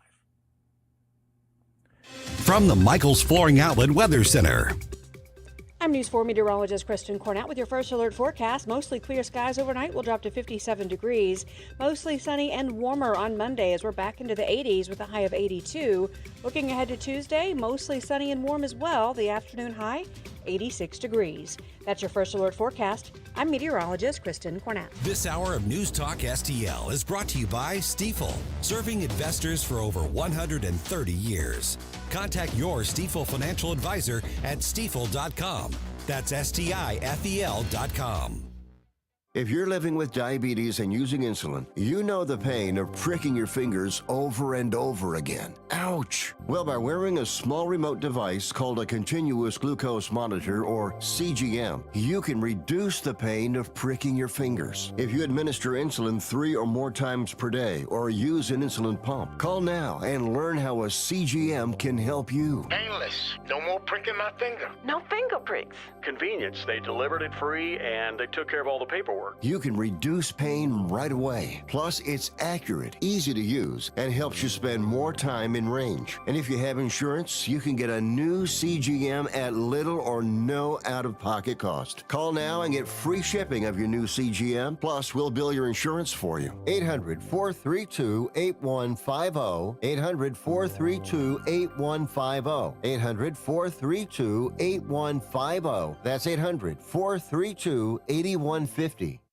This hour of Mike Ferguson in the Morning brought to you by Window World. Simply the best for less. 314-993-1800 or visit windowworld.com. Mike Ferguson. You play ball like a girl. Gabe Pfeiffer. I triple dog dare you. Get up, can't you hear the alarm? Get up, St. Louis. So it's time to get out of bed.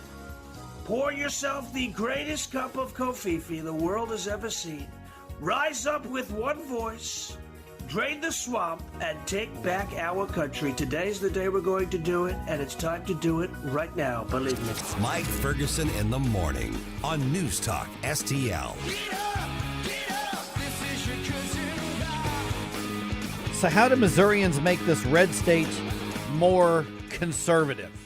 Is it enough to just be Republican? Mm-hmm. Well, I consider myself a kind of a conservatarian independent, so I'm not hung up on how many R's and D's there are. I want to know how much free market policy we're getting. I want to know how much conservative and small libertarian stuff's getting done. So we're going to talk about that with State Senator Bill Eigel here in about 15 seconds. GOP presidential race is changing, and also crime in downtown St. Louis not really changing. It remains ugly. That's all still ahead this hour because in the national political scale, it's Tim Scott Day. It might be Ron DeSantis Day on Wednesday, but as of today, Tim Scott's announcing his campaign, so we will talk about that right around 7:20. All right, now joined by the man that, frankly, the establishment leadership is complaining about, sometimes by name, other times by coded words.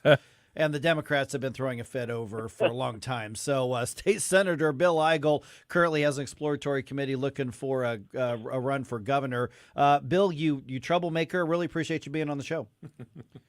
Hey, Mike, thanks for having me, and happy Monday. That's right. Well, let me follow up on, kind of that post-mortem after the legislative session.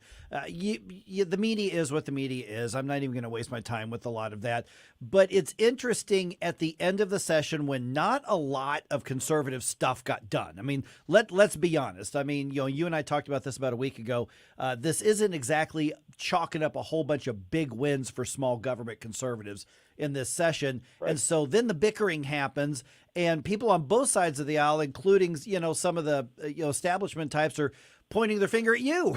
And they're saying, yeah, this guy, wouldn't let us move through a bunch of stuff because he was digging in his heels on his issues. Talk about the relationship side of the state legislature, the state Senate, at least right now, when it comes to the role of the more conservative members. Yeah, so first of all, I think it's very important to understand that when we talk about the the legislative session, Missouri has one of the longest legislative sessions in the country. We have more time to get big red things done than any other state in America, just about, that is. And in spite of all that, here we found ourselves in the final week of session with a long list of big red Republican items that were not yet done.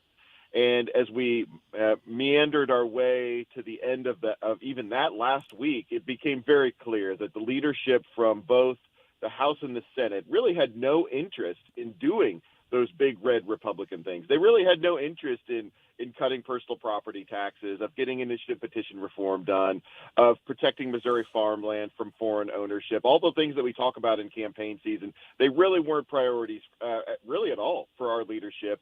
And that's when the conservatives, myself included, decided to stand up and start slowing things down, because if we weren't going to do those big red Republican things, we had decided we weren't going to do anything at all. There was no point in continuing to do the special interest bills that were just growing government, that were making government bigger. In fact, on the second to last day, a bill got through that raised, I think, 12 different taxes and fees. And if that's the kind of stuff that we were going to focus on, then we had determined we weren't going to do anything at all. So we dug our heels in, and we shut things down for the last day. But the reality remains that this session was just an enormous disappointment, not just for conservatives, but for anybody that describes themselves as a Republican. Not only did our big priorities not get done, we passed the largest spending bill in the history of the state. We've never wasted more money. In fact, I would describe the budget in one phrase of making earmarks great again, because we had tens of billions of dollars of wasteful spending in there. And I think a lot of folks are asking themselves even more than before, what the heck happened and what kind of Republicans do we have leading this state? So, I know we take a lot of blame from the media and from the Democrats, because they want to pass those special interest bills. They want government to get bigger. And when anybody has the audacity like we did to stand up and slow that growth down, they don't like that very much. But that's okay, because we're not going to stop fighting, and we're going to keep up this effort to try to continue to deliver on the things we promised in campaign season. Good morning, Bill. Gabe Pfeiffer here. So, as from what I understand, you're calling for a special session to be enacted here, so to get some of those red things moving. What do you think can be accomplished there that weren't during the regular session? Yeah, so I've called a special session. I had about a quarter of the Senate signing along with me, asking Governor Parson to call us into a special session to take up the issue of protecting Missouri ground. This is like a layup, to use a basketball analogy, to pass a bill that prevents foreign countries and entities from buying Missouri farmland. We actually passed a bill in 2013 that allowed up to 270,000 acres of Missouri to be bought by overseas countries, including China. And so to fix that, to close that availability to foreign entities to buy up our food supply and buy up our agricultural ground, it seems pretty simple to me to pass that. We got it near the finish line, but that was one of those things that leadership just didn't feel was important as we got to the last week, and we couldn't get that done. So I think we should go. There's no more excuses here. No more excuses. Let's go into special session. Let's get this important thing done. Let's protect our farmers. Let's undo the mistake that was made in 2013. And by the way, Mike Kehoe was there as a state senator in 2013 that voted for that bill to make this an issue in the first place. But this is something simple that we should have done in regular session that we absolutely can do in a special session.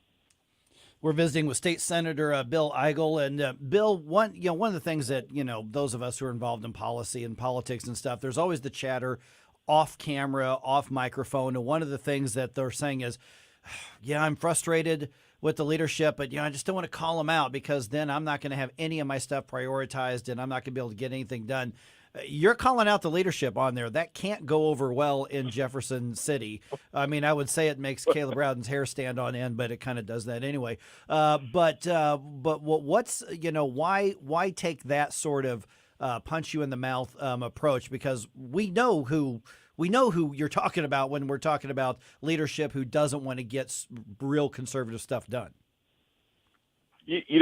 So Mike, this is my 7th year in the Missouri Senate. I got 1 year left, and I have been proposing and sponsoring and pushing these big red Republican ideas for my entire 7 years in the Senate. It hasn't made me popular at all. In fact, I'm probably one of the most despised guys in the hallways of Jefferson City, but I'm undeterred. I didn't go down to Jefferson City to simply pander and go along to get along with the special interests that have their own agenda that has nothing to do with the agenda that my constituents elected me to fight for. So I have watched my big red Republican priorities get pushed to the side for 7 years. And I think it's time we're candid with the people of the state on why this is happening. It's not happening because of Democrats in Jefferson City. Initiative petition reform, personal property tax cuts, those things didn't fail because of Democrats. They failed because of Republicans. They failed because of Republicans that are promising one thing in campaign season and delivering something else once they get into office.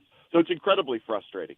And if we're going to ever take our place along the Floridas and the Texases of this country, or the Tennessees of this country, that are doing all those big red things, that are growing economically, that have thriving states, and other states are looking to as an example of how to run things in this country, then we've got to be willing to call to account those that are doing something other than what they promised to do. And think of the Republican Party, think of it like a family.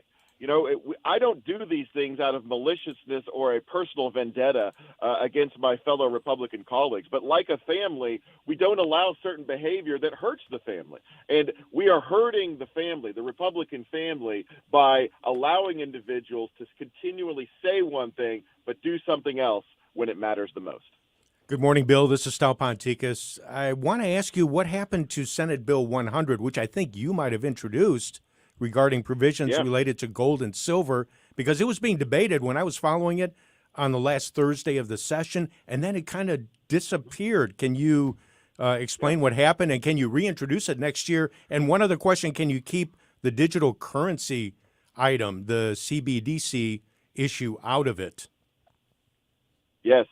So Senate Bill 100 would have made gold and silver legal tender in the state of Missouri. That was one of the first bills to be passed out of the Senate back in February. And yet, in spite of that reality, the House sat on it the entire year, and ultimately House Speaker Dean Plocher killed it for no reason. There was no philosophical reason that House Speaker Dean Plocher and John Patterson, the floor leader, decided that bill shouldn't become law. That would have been an excellent hedge for the people of this state to have as we continue to inflate the American dollar through out-of-control spending in Washington, D.C. and Jefferson City. And there was no good reason they could have had that victory that a lot of people were following all across the state of Missouri back in February. But instead, they chose to set that aside. They were actually debating it on Thursday of the last week, and they just decided to lay that bill over and not pass that bill. Incredibly frustrating when they easily could have passed that bill, sent it on to the governor's desk, and they just decided not to. So once again, this was a clear decision by leadership, and here we have one. There's one less victory that we could have had. Will we reintroduce it next year? Of course we will. We're going to continue. The disappointments of the swamp are not going to deter us from continuing to do good things. And of course, we're going to continue to push back on this idea of a national digital currency. We want the people of the state to have options so that they always have a physical currency option available to them, and the government can't get total control. We're not going to be deterred by the bad decisions that are being made by leadership. We're going to keep doing what we're doing. But yeah, that was an easy victory. That was a 3-foot putt that we could have had, and the House decided not to do it. No, let me rephrase that. House leadership decided not to do that. All right, Bill, real quick, because we're just about out of time here. Obviously, unless there's some kind of special sessions, legislative work pretty much done. Legislative sessions at this point tend to be kind of technical in a lot of ways. So in the 2024 legislative session, it's election year. That's either going to make lawmakers more bashful or more bold. What do you see as we look forward and prepare for the next year? And what on earth can we do to get some of these big conservative victories across the finish line for once? I actually see 2024 as an opportunity to be more bold. I know that in election years, people get a little bit nervous, but you know what? In an election year, the people of the state are going to be watching even more closely, I think. And, they want those big red Republican things done. So if we see the same shenanigans by our leadership that we saw this time around, then I think that folks are going to take that into account when we go into the next Republican primary in August. So I'm a big fan of being bold and courageous. So I see that as an opportunity. We're going to bring back the personal property tax cut. It is my intention to propose legislation that will get rid of every single personal property tax bill in the state of Missouri. So we need that kind of bold, decisive idea that's going to make Missouri strong, and I'm looking forward to it. All right, Bill, what's the website? I know you're in the exploratory committee phase at this point, but people can find that, and you're currently your run for governor. Yeah, go to letsgomo.org. You can find out all about our platform. You can find out about our events. But check it out, letsgomo.org. We've had 23,000 people sign up on that website just since we started this last October. So a lot of interest there. A lot of folks are resonating with our message, and we're looking forward to it. It's going to be great. All right, Bill. Thanks for the update. Thanks, guys. Have a great morning. 314-912-1019. All right, got any agreements or disagreements? Speaking of campaigns in the national political world, today is Tim Scott Day. It is. He's going to show up, give a speech. Not a single person has any question as to what he's going to say, but he does change his status because he is announcing that he's actually running for president. No more of this exploratory committee stuff. He's running. He's a candidate. Yes. All right. We'll talk about that just ahead right here on 101.9, 94.1 News Talk STL. We give you news, analysis, opinion, and more. Only on News Talk STL. Get up. It's Mike Ferguson in the morning. Before you blow us all away. Get up, can't you hear the alarm? Get up. Tim Jones and Chris Arps in the afternoon. It's Monday at 4:25. We'll speak with former Senator Jim Talent, and at 5:25 we'll speak with Susie Moore from RedState.com. Tim Jones and Chris Arps. Weekdays at 4 on News Talk STL. Adam, man, your aunt parties are the best. I mean, you always find the best kitchens with all the crumbs. Thanks, man. I love finding these homes to do this at. Oh, man, who just pulled up? Oh, no, it's the pest control company again with those green wheels. They seem to kill every one of my parties. This is Derek, the owner of All Solutions Pest Control. Give us a call today at 636-486-7888. We'd love to help you out. Learn more about our special $67 offer. You can visit us online at allsolutionspestcontrol.com. If a pest-free home is your goal, call All Solutions Pest Control. Tony Colombo here, reminding you to visit my friends at Bluff City Outdoors in Alton before your next trip into the great outdoors. For decades, Bluff City Outdoors has covered all the needs for area fishermen, and they'll always have all the best bait, tackle, and gear for your next trip on the water. And now they cover all your bow hunting needs, including their state-of-the-art indoor archery range and techno hunt system, open every day for you to come shoot, or you can join a league. Follow Bluff City Outdoors on Facebook and learn more at bluffcityoutdoors.com. Hi, Jen Wallner here. As a former foster child myself, I have always been an advocate for foster children in our community. Angels Arms is an amazing organization that provides a stable, nurturing, and loving family environment for these children. They ensure these children have not only the childhood they deserve, but the resources needed to become successful, thriving adults. I truly believe that this organization is transforming lives, and I could not be more proud to be a small part of that accomplishment. For more information or to get involved, visit angelsarms.org. Fox News commentary. Get a load of this one, folks. A celebrity chef in California gets an exemption from the gas stove ban. I'm Tommy Lahren. More next. Hi, Robert Downey Jr. here. Did you know that over $10.3 billion was lost to online crime last year alone? Online crime is a huge problem. It affects everyone, and that's why I've partnered with Aura. Aura gives you the tools you need to stay safe online with almost every tool you need: fraud and identity theft protection, a password manager, parental controls, and more. Sign up for a free 2-week trial today at aura.com/Robert. aura.com/Robert.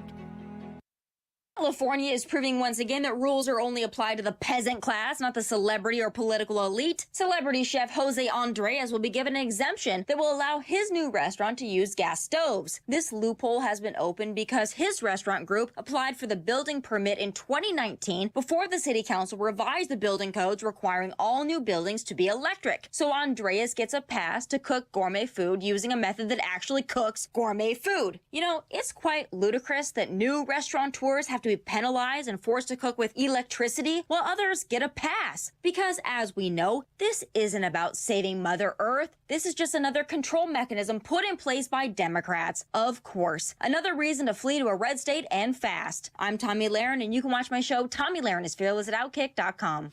News Talk STL. Always streaming on your smart speaker, our mobile app, or newstalkstl.com.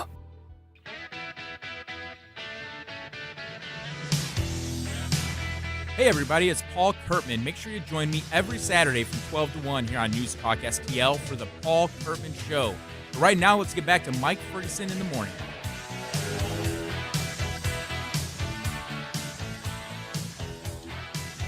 You know, it's funny you play a little bit of Def Leppard there. You know, Def Leppard just announced a new album. They just dropped a new album. No. Yes, but they did some of their biggest hits and reworked them with the Royal Philharmonic Orchestra. Oh, epic. Yes. They're going with the epic one. Kind of a Procol Harum kind of thing? Kind 'Cause of, yeah. Procol Harum did that with orchestras up in Canada. Right. But, I mean, it's like the full everything. And so Did Metallica do something like that, too? They Metallica played with an orchestra? They did a performance. They did a concert. Right. Yeah, I mean, not the album, but yeah. I want to say the San Francisco Orchestra, I think it was somebody in California. Or Seattle. I think it was San Francisco. You know, a friend of mine went to the Who concert at Enterprise Center and said that the St. Louis Symphony sat in for some of the tunes Nice. for the Who concert. I got to say. That cost somebody a lot of money. I love when they do that stuff. Yeah. I mean, I don't know what it is. Maybe it's the fact that I love John Williams music as much as I love, you know, some hard crunchy guitar. So when they get together, I'm in heaven. All right, well, it is Tim Scott Day in national politics. Will he reshape any of the presidential race, or is he just going to get lost in the crowd of everybody who is not named Donald Trump? Which is, I think, how some people still see the race, and I don't think that's accurate. All right, just ahead here, while the Cardinals were busy smashing the Dodgers' hopes for a win last night, criminals were busy smashing car windows around Busch Stadium. We'll talk about that around 7:35. It is 7:25 right now. All right, the field of Republican presidential contenders is going to get bigger this week. Senator Tim Scott of South Carolina made it official Friday when he filed paperwork with the Federal Election Commission. He has scheduled a formal announcement on Monday at the private Baptist college where he attended. Meanwhile, Florida Governor Ron DeSantis is close to formally launching his 2024 White House bid. An announcement could come on Wednesday in Miami. And there are a few more Republicans still considering whether or not to enter the race. Greg Clugston, Washington. 314-912-1019. Tim Scott's been a presidential candidate for a couple of months now. He's just now making it the official. I'm crossing the Rubicon. There's no going back. Right. I am in. This is not an exploratory committee anymore. I am actually in the same way that Nikki Haley is in, the same way that Donald Trump is in, the same way that Vivek Ramaswamy is in, the same way that Asa Hutchinson is in, except that Tim Scott has a much better chance than Hutchinson, Ramaswamy, Haley probably, and well, I guess that's right. All those, Larry Elder, and Pence if he gets in. Yeah, I mean that's the thing is there are others. He mentioned there are others who might get in. Which they're on is the true. bubble, as they say. Yeah, well, they're making a decision. And the thing is, I like Mike Pence. Sure, but there is no path to victory. But if he gets in, I would love to interview him like I would with all the candidates. Because I think he's got some, good things to say. I mean, I'll probably buy his book. I actually saw his book the other day. It is really big. It's like really thick. I think it's like a 400-pager or something. Oh, my like gosh. that. So I'm almost done with DeSantis's book. I read up a lot more of it over this weekend. Then I'm starting on Vivek Ramaswamy. So I'm going to bring you book reports on all of these books. But Tim Scott, which his last book, it was out a couple years ago. I don't think he's had one in the last year. But it was really good. I mean, I liked his books. I like what he has to say because he actually tells you how he came to see government and how he formed his ideology and philosophy for public policy. I love those kinds of explanations. That one's actually, So that's I would look those up. Yeah. So Tim Scott, though, he comes in. I think he comes in and you can pretty much almost immediately put him, if you will, in third place. I can see that. I can see that. I think because I don't think anybody has seen any negatives from him yet. Mm-hmm. I think that's really why he lives in that spot. I mean, there are a few complaints I've seen for Haley. Some of her comments have garnered some backlash occasionally. You get some things like that for you get the what do you call it? The experience minus that goes with Vivek. He's so young. And he's so young. Larry Elder, I think a lot of people think this isn't exactly a serious campaign for president. That he does. I don't think he thinks he can win for president. No, he's a serious person. He's a serious we person. Don't discount him. But yes. Does anybody actually think that he thinks he's going to be the nominee? Right, and that works against him because he's like, oh no, oh look, another personality kind of doing personality things. I mean, not necessarily in the grifter sort of way, but certainly in the. I think he's trying to affect the conversation, but not necessarily trying to vie for the office itself. So. Yeah, I mean, when you count all those things and then you compare that to Tim Scott, I don't think anybody has any of those complaints for Tim Scott. You just have, we don't know as much about him as the others, and that puts him in the position of being able to define himself in the public eye, and that's, so far, it's only a good thing. I don't know if anybody can even come after him in any serious way to create some of those negatives in the public perception. Well, they'll find a way. They'll figure out a way somehow. But I guess. I think whether it'll stick is different. Right. Well, that's the different thing. I think you're 100% right when you talk about in the public eye. But let me guarantee you one thing.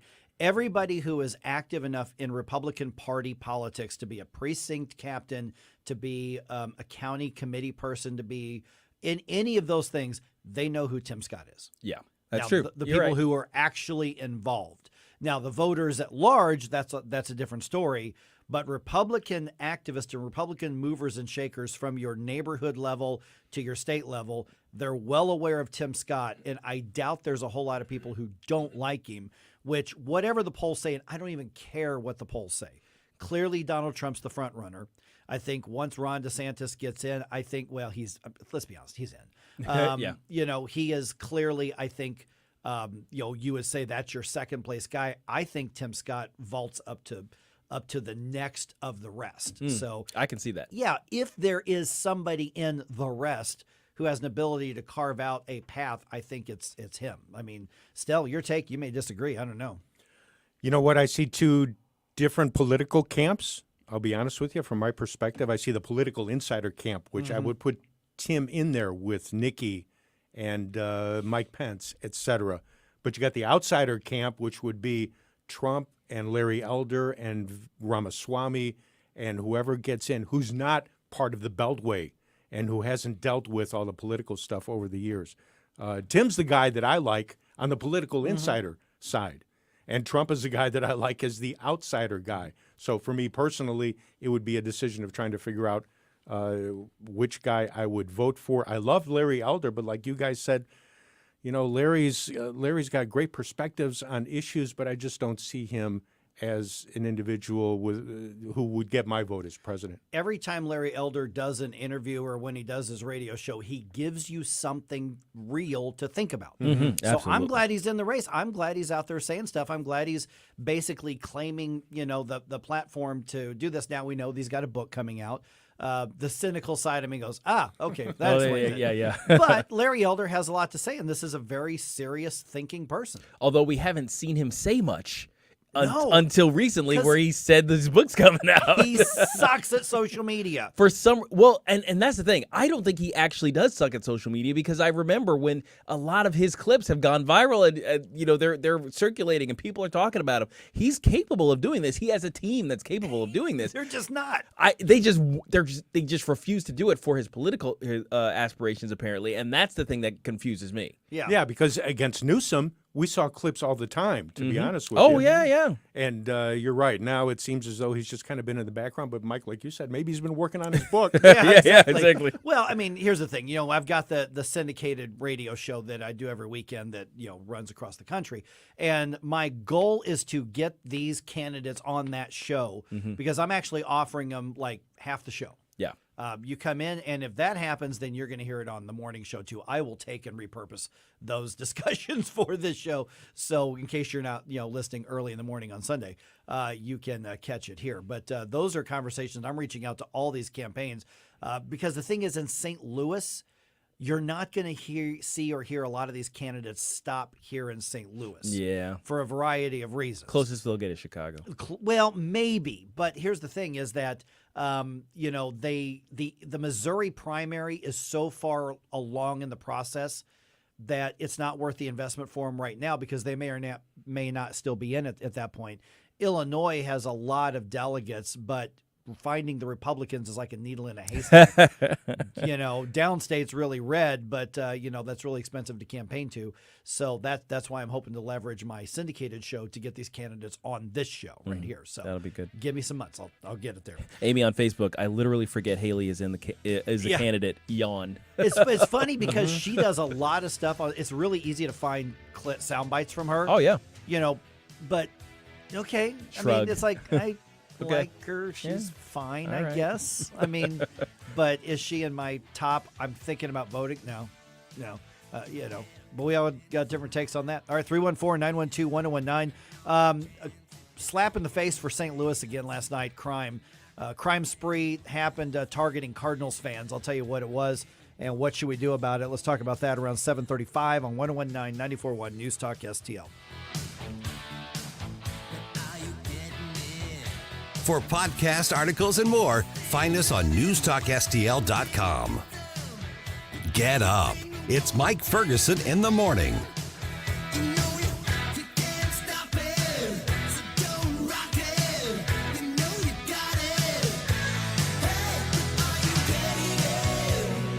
From the Michaels Flooring Outlet Weather Center.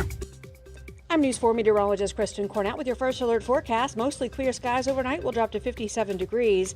Mostly sunny and warmer on Monday as we're back into the 80s with a high of 82. Looking ahead to Tuesday, mostly sunny and warm as well. The afternoon high, 86 degrees. That's your first alert forecast. I'm meteorologist Kristen Cornett. Getting a new floor for your home can be intimidating and a little scary. But that's not the case when you go to Michaels Flooring Outlet. Katie here, and my mom and dad used Michaels, and they had a great experience. They've been a locally owned and operated family business for more than 30 years. You want variety? Michaels has carpet, hardwood, laminate, ceramic tile, luxury vinyl, natural stone, and many other options. Shop in-store at one of their 3 locations in Creve Coeur, Dardine Prairie, or St. Peters. Check out everything that Michaels has to offer at igotfloored.com. Hey, it's Vic. With today's high inflation, uncertain market conditions, and rising healthcare costs, you have enough on your mind. Don't let the high cost of long-term care be one of them. Financial strategist and long-term care specialist Chris Cooper's new book, A CPA's Guide to Tax-Free Strategies for Long-Term Care, discusses tax efficiency challenges and asset protection. Get your free copy by visiting SerenityLTC.com. That's SerenityLTC.com. Investment advisory and financial planning services offered through Simplicity Well, LLC, a SEC registered investment advisor. This is a paid endorsement. Insurance, consulting, and education services offered through Serenity Wealth Management. Hey, Columbo here for Rockwood Charcoal. I love to grill and definitely prefer using charcoal over gas. And ever since I met Jonathan Heslop and he introduced me to his product, Rockwood Lump Charcoal, I can't use anything else. Rockwood is made from 100% pure Missouri oak and hickory and has been the nationally highest consumer-ranked charcoal for several years. So you're cooking with the best and supporting local industry and a local business all at once. Doesn't get any better than that. There's over 100 area Rockwood retailers. Find yours at rockwoodcharcoal.com. St. Louis's new choice for conservative talk. Everybody has a right to have their opinion and voice their opinion. Live and local. I always approach it from this standpoint. Leftist malfeasance is presupposed. This is News Talk STL.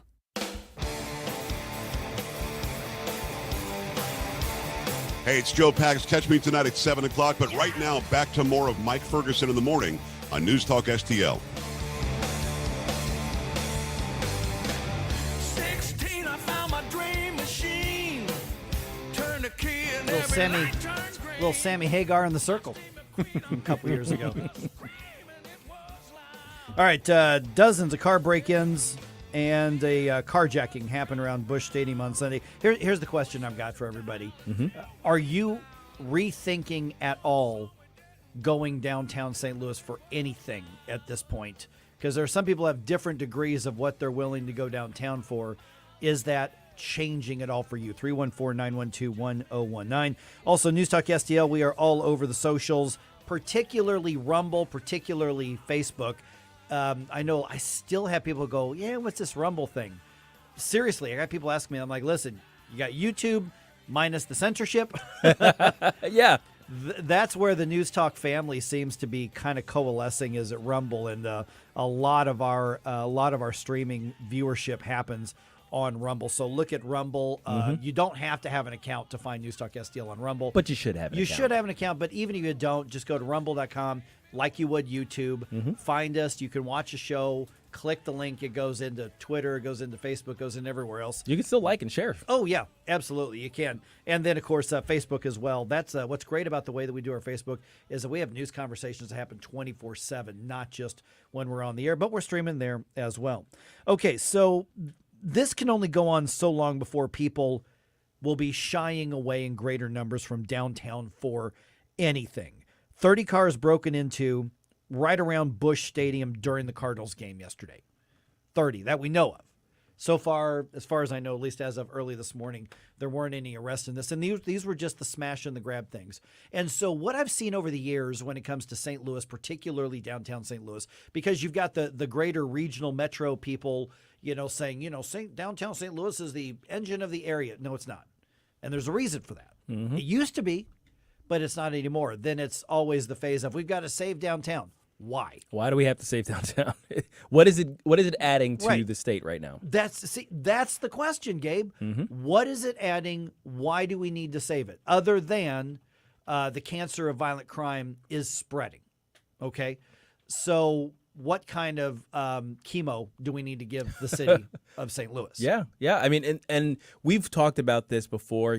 As much as Kim Gardner was contributing to the problem, getting rid of her was not the magic panacea that was going to solve all of our social justice and literal justice problems. But it's a necessary step. But it was a necessary step. Yeah. So I mean, it's removing one source of cancer essentially. But you got to deal with all of the symptoms that are left behind. We got to pick up the pieces now, and I think it's going to get worse before it gets better, if it gets better. Right. So here's what I'm seeing, Stel. Over the years, and all of us have been around here for a long time, okay? It used to be, you know what, it's not as bad as they're saying. It's fine. There's some great restaurants down there. Just go downtown. We need the business. And then it was, okay, stay out of those parts of downtown and you should be fine. And then it was, you know what, just park where there are lights and then, stick real close to whatever restaurant. And then it was, you know what, if it's a ball game or a concert, you're fine. But otherwise, no, I'd avoid the area. And then it's becoming, well, in the daytime, you're fine, but I wouldn't go there at night. How long until it's just a matter of people take the Mike Ferguson doctrine and don't go downtown at night at all? Or people are saying, you know what, these are happening in broad daylight as well. Like these smash and grabs, even though it was, I think it was an evening game yesterday, wasn't it? Or was it an afternoon game? Afternoon game. Amy said it was a day game. Day game. So it was a day game, and 30 break-ins happened During the in game. broad daylight. Yes. And a carjacking happens at 4th and Walnut. So the criminals are attacking Cardinals fans, which kind of was off limits before. Yeah, used to be. So that little aspect of that détente with the criminal element where they left the Cardinals fans alone, and the police kept as much of a watch as they can. So they went in, and remember, they can do this in seconds. They see something, smash, take, leave. And so at what point do we start seeing even day games in Ballpark Village and all these other places start to suffer? I'm sure they're suffering now in some immeasurable way, but before people are saying, I can go to the sports bar in my town and watch the game with my friends there. I'm wondering how many folks are in the dilemma I'm in, because I want to come down for, let's say, one of the Cubs games when they're in town, or the Ringo Starr thing that I brought up last week, Concerts, where he's going to be at the Fox Theater sometime later this year. But Kathy does not want to go downtown anywhere in the city. You want to go? You find somebody else to go with you, because I'm not going. Well, gee, Kath, I don't know. That kind of defeats the purpose, but okay. But here's what I'd have to say to your wife, Kathy. I don't blame you. Yeah, I mean, she's not wrong at all. I know. I mean, my daughter works downtown. My daughter lives close to downtown. I've said this a million times. I'm begging her to get out. I mean, she's a 24-year-old pretty girl who's very small. I'm like, you are driving around a fairly new vehicle. She's doing well. And I'm like, you are going to be target number one if you just park in the wrong spot. Oh, man. It's scary and it's sad at the same time because, you know, these are all self-inflicted wounds. You know, the city did this to itself. And now the city residents are they're looking at what's going on and they're on some level, I guess, acting as though they don't know where to go or what to do on this. We know what, you know, the city residents should do. We know what the government should do, and nobody wants to go there. And the policymakers and the elected official leaders and the business leader types, although I'm going to give the business community some credit because some of them have put shots across the bow saying you have got to address this violent crime thing or we're going to be pulling out. And we have had several of them do it. Centene and some others have said, you know, now don't get me started on Centene's corporate welfare that they get, but Centene has said we can't recruit vice president level people that they're paying like $1 million a year or more because they don't want to come to St. Louis because of the schools and the violence. But here's what's going to happen because the response from City Hall right now is you're wrong. We need to ban guns. We need to, do legislation to subsidize abortions. We're going to be a trans whatever haven, Mm-hmm. whatever. And by the way, what we need are more gun control laws. That's how we're doing something about it. We're going to reimagine public safety, which means defunding the police, which is what they've done by attrition. And until eventually you're saying, man, the Cubs are in town or the Brewers are in town, or my goodness, the New York Yankees or are Red here. Sox come in Yeah, town, Red Sox, Dodgers, any of these legendary franchises. And why are there 10,000 empty seats? This is a sellout in bad weather any other time. Wait a minute. I mean, we've got the Battlehawks game. We brought in 35,000 people to these games. Why is there only 15,000 here in this Saturday night game? You know, we want to go see a concert. I mean, I saw Joe Bonamassa is coming to where's he coming to? Steeple or Fox or one of those. Two. And Fox,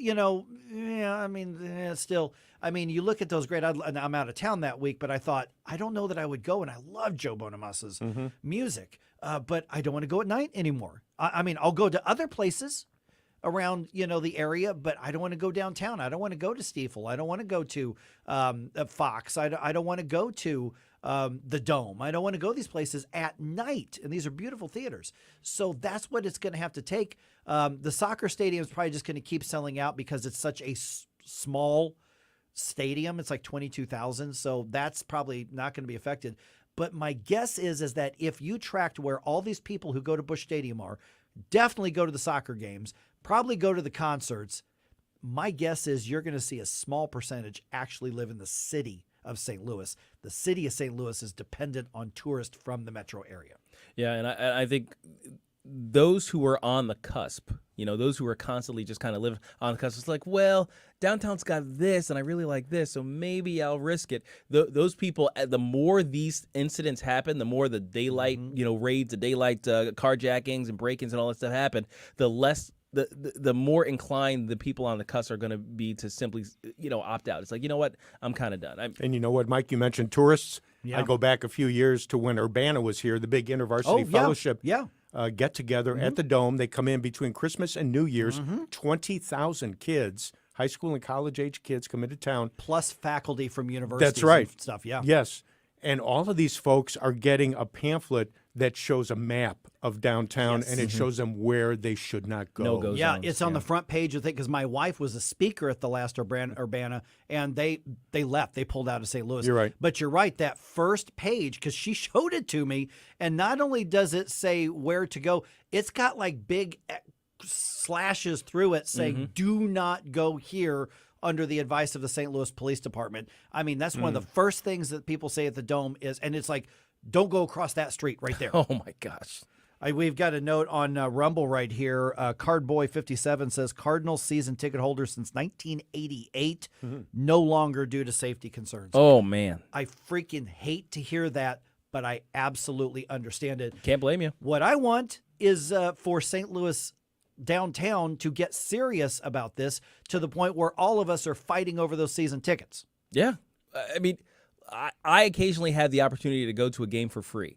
I've got free parking downtown. I am still trepidatious about coming down here to do anything. Think about that. Yeah. I mean, I have as much fun or more fun when it comes to concerts going out to Diamond Music Hall in St. Peter's. Yeah. Because they still bring in all the old 80s rock bands. Yep. The Del Mar Loop, which is better than downtown. I mean, I've seen a lot of shows up there at Del Mar Hall. I mean, there are places I'll still go. Sure. But downtown is getting to the point where I will still go to a midday game for the Cardinals. But that's about it. You know, I saw a concert announcement the other day for Australian Pink Floyd. Normally, they would have come to the Fox or Stiefel.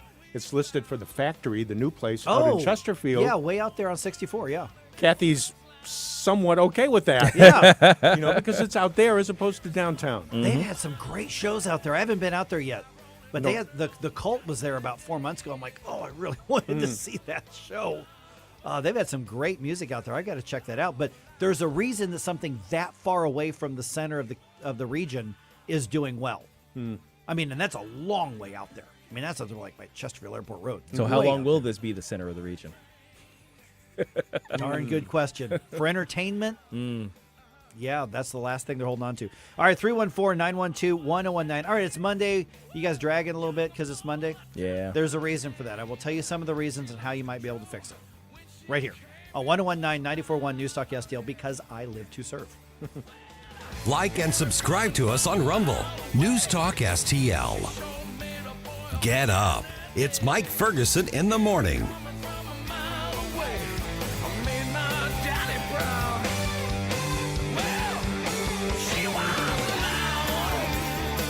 Larry Connors, USA. And I'm against it. I'll fight it every step of the way, and so should you. And the parents who send their kids to this private school, we need to have a come to Jesus meeting. Larry Connors, weeknights at 6 on News Talk STL. This is Rob with St. Louis Bathroom Renovation, and we'd like to let you know you don't have to maintain the grout in your home anymore.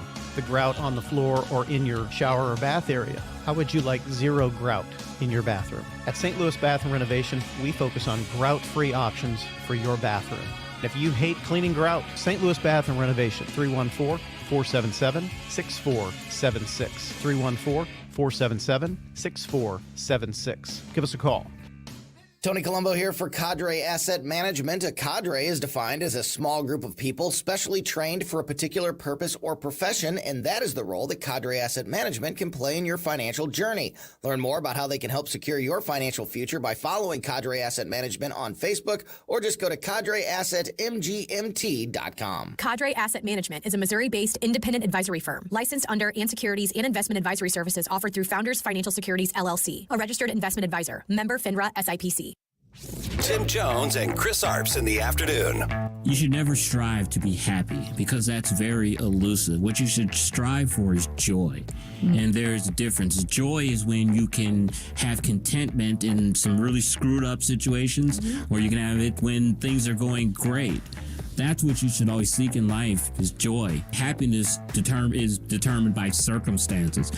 Tim Jones and Chris Arps. Weekdays at 3:30 on News Talk STL. This hour of Mike Ferguson in the morning brought to you by Window World. Simply the best for less. 314-993-1800 or visit windowworld.com. Hey everybody, it's Paul Kurtman. Make sure you join me every Saturday from 12 to 1 here on News Talk STL for the Paul Kurtman Show. But right now, let's get back to Mike Ferguson in the morning. When you look into his eyes, comes to you as no surprise. How is the same? Yeah, I texted Tony Colombo a little bit earlier because we got in this morning and we're like, what in the world happened over the weekend in the studio? We've got a couple monitors that aren't lighting up right now. And then there's this little tables next to our stations here. I've got one over here next to me. You normally have one. I'm supposed to have one. That's where I'm supposed to put my coffee. So because it's not supposed to go on the top in case of spills. You got a lot of electronic equipment on these tables. We don't want to, jeopardize them. So I'm supposed to have a table right here, but it got broken. It's just Okay. it's sitting in the corner here with broken legs, and I have no idea what happened. Okay, I can answer this question for you because Tony just texted me. Okay, back. okay. I'm Tony, sure what's thrilled up? to know that my private text with him about to go over the radio. Because I asked him, I'm like, what happened? Somebody throw a party and not invite us? And so there was a computer glitch, which we know. He says, we thought everything was back to normal. Guess not. And then he says, yeah, a guest over the weekend thought that table was a stool. Oh, no. Oh, no. Who did it? I don't know. Look for the person who's got splinters on their backside. And so I'm texting Tony back right now when he said that we thought everything was back to normal. Guess not. I'm just texting back, really, what is, in quotes, normal in radio? There it is. There goes my text. All right, it's 7:52. Okay. Got Gabe here, got Stell here. By the way, at 8:05, we had that story. It really wasn't that long ago, probably 6 months or less, where the Starbucks locations around the St. Louis area, the one on Lindbergh, there was one, I think, in Hazelwood, where they were voting to unionize, which is, I think there's a couple hundred of them that have unionized around the country. And I thought it was hilarious. Oh, yeah. Because, of course, Starbucks is a very left-leaning yeah. company. But, of course, they were fighting the unionization. And I was like, well, it's business-wise, that's right. But Absolutely. ideologically, you guys.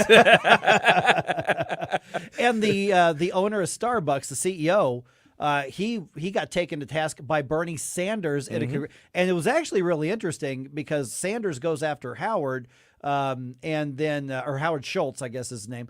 And Schultz gave it right back to him. And so that was an interesting lefty versus lefty standoff there. Let them fight. Oh, let them fight. So at 8:05, what's interesting is that several of those unionized Starbucks, the workers are now going, boy, we messed up. And they're working to decertify the unions. Not in a majority of them, but there are some of those Starbucks where the workers are already working to decertify. So at 8:05, we're going to hear from Mark Mix, the president of National Right to Work Foundation, about that. I think this is fascinating because I saw what he said about it, and he wrote, I'm like, oh, I got to talk to Mark again. So I got Mark going to be with us at 8:05. Okay, are you one of those guys where, like, Monday morning, you just got to work extra hard to, like, drag yourself out of bed and get going, like a slow start to the day? Yeah, I mean, every morning is kind of like that. I have very long days. Yeah. But Monday it's at least 10 to 20% harder. It's like there's a psychological wall there. Yeah. And as soon as you turn over, you realize, oh, golly, it's Monday. Besides the fact, for me, it's 2 a.m. But other than that, oh, gosh, it's Monday. Okay, but let me put this in perspective. I first met you 10 years ago, 8 Probably. years ago, something like that. Yes. We all worked in a different building, but you were the overnight guy. You were the night owl guy. So now you're supposed to be the early bird guy. What was that transition like for you? It was pretty rough. It took probably a month and a half to 2 months to get adjusted to it. Granted, I grew up in the restaurant business as a kid, so there were no parameters on hours because even when I was 7, 8, 9 years old, I'd be getting up at 5, 6 a.m. to help open up the restaurant. I'd be closing it at 10 or 11 at night. Didn't make any difference. My mom was a night person. So, I'm okay with it, but it did take a while. Morning person or night person, Gabe? I'm definitely a night person, but I've had to be a morning person for most of my life. See, I'm actually more wired to be a morning person. Oh, really? I mean, even before the morning show gig came along, a little while back, I would still get up at 5, Oh, wow. because I would get a lot done before anybody else in the house woke up. I'd be 2 cups of coffee in. I'd have all my news stuff covered. I'd probably have something written already. So, I mean, I just always have kind of been wired to be more of a morning person. So, like, if I suddenly went to do like a late night show or something like this, that would be a tough adjustment for me. And by the way, for those, because I get up at 2 in the morning as well, for those who are like, oh, well, you eventually get used to it. No, you don't. You don't. Yeah, the whole light dark thing, your body is kind of built to go a certain way. Yeah, with it. because this time of year, I go to bed when it's daylight and I wake up when it's dark. Yeah, your body doesn't like that. No, my body It's never going to My like body that. hates me, basically. So Baylor University did this study, and they tracked 800 some odd young people, and say if you want to be a morning person, here are some things you need to stop doing or you should start doing here. Tips and tricks. Okay, can any of those? Can you think of any? Because we've got about a minute left. I'll run through these. I can't think of it. Okay, first of all, nothing's worked for me yet. When you go to bed or right before you go to bed, put your dang phone down and turn off the TV. Okay. I mean, I get Yeah. that. That's like my wife will wake up and she's like, I just didn't get that much sleep last night. I'm like, I rolled over. You were looking at your phone on Twitter. That's what it was. So don't use any electronics too close to your bedtime, and definitely not while you're in bed, Rachel Ferguson. Here's another one. Only drink coffee in the morning. Yeah. That's me. That's a tough Yep. one for me, too. I have a rule that after lunchtime, no caffeine. So, like, I'll do iced tea at lunch, but I will rarely do iced tea at dinner because there's a little bit of caffeine in there. No caffeine. I don't even do caffeine in soft drinks after. Yeah. Yep. Let's see here. This one is going to be the tough one for me. It says, don't take long naps. I have to have naps. And it says, don't exercise in the late evening. Do it in the morning or the afternoon because otherwise you're kind of the chemicals. Yeah. That are your metabolism is well, your kicked up. metabolism, but also some of the endorphins and stuff tend to keep you hyped up as well. But yeah, I'm fine on the Mondays. I hit the wall on like Thursdays.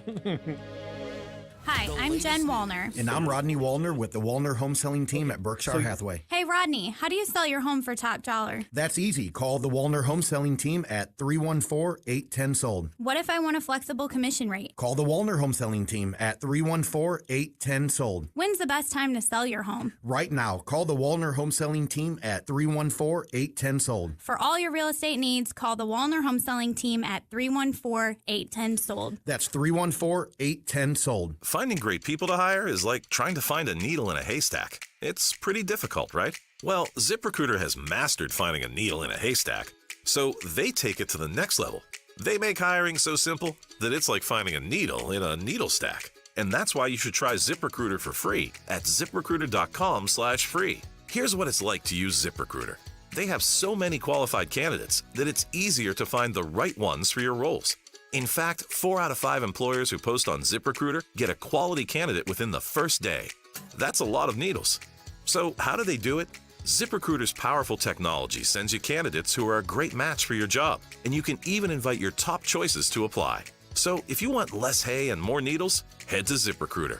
ZipRecruiter, the smartest way to hire. And right now, you can try ZipRecruiter for free. That's right, free. At ZipRecruiter.com/free. That's ZipRecruiter.com/free. ZipRecruiter.com/free.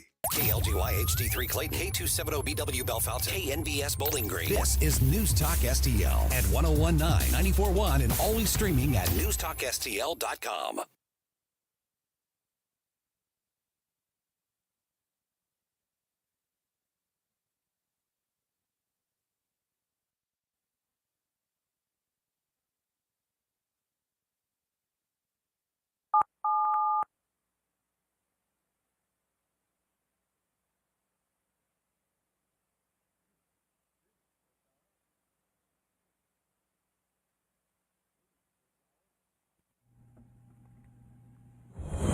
News this hour from townhall.com.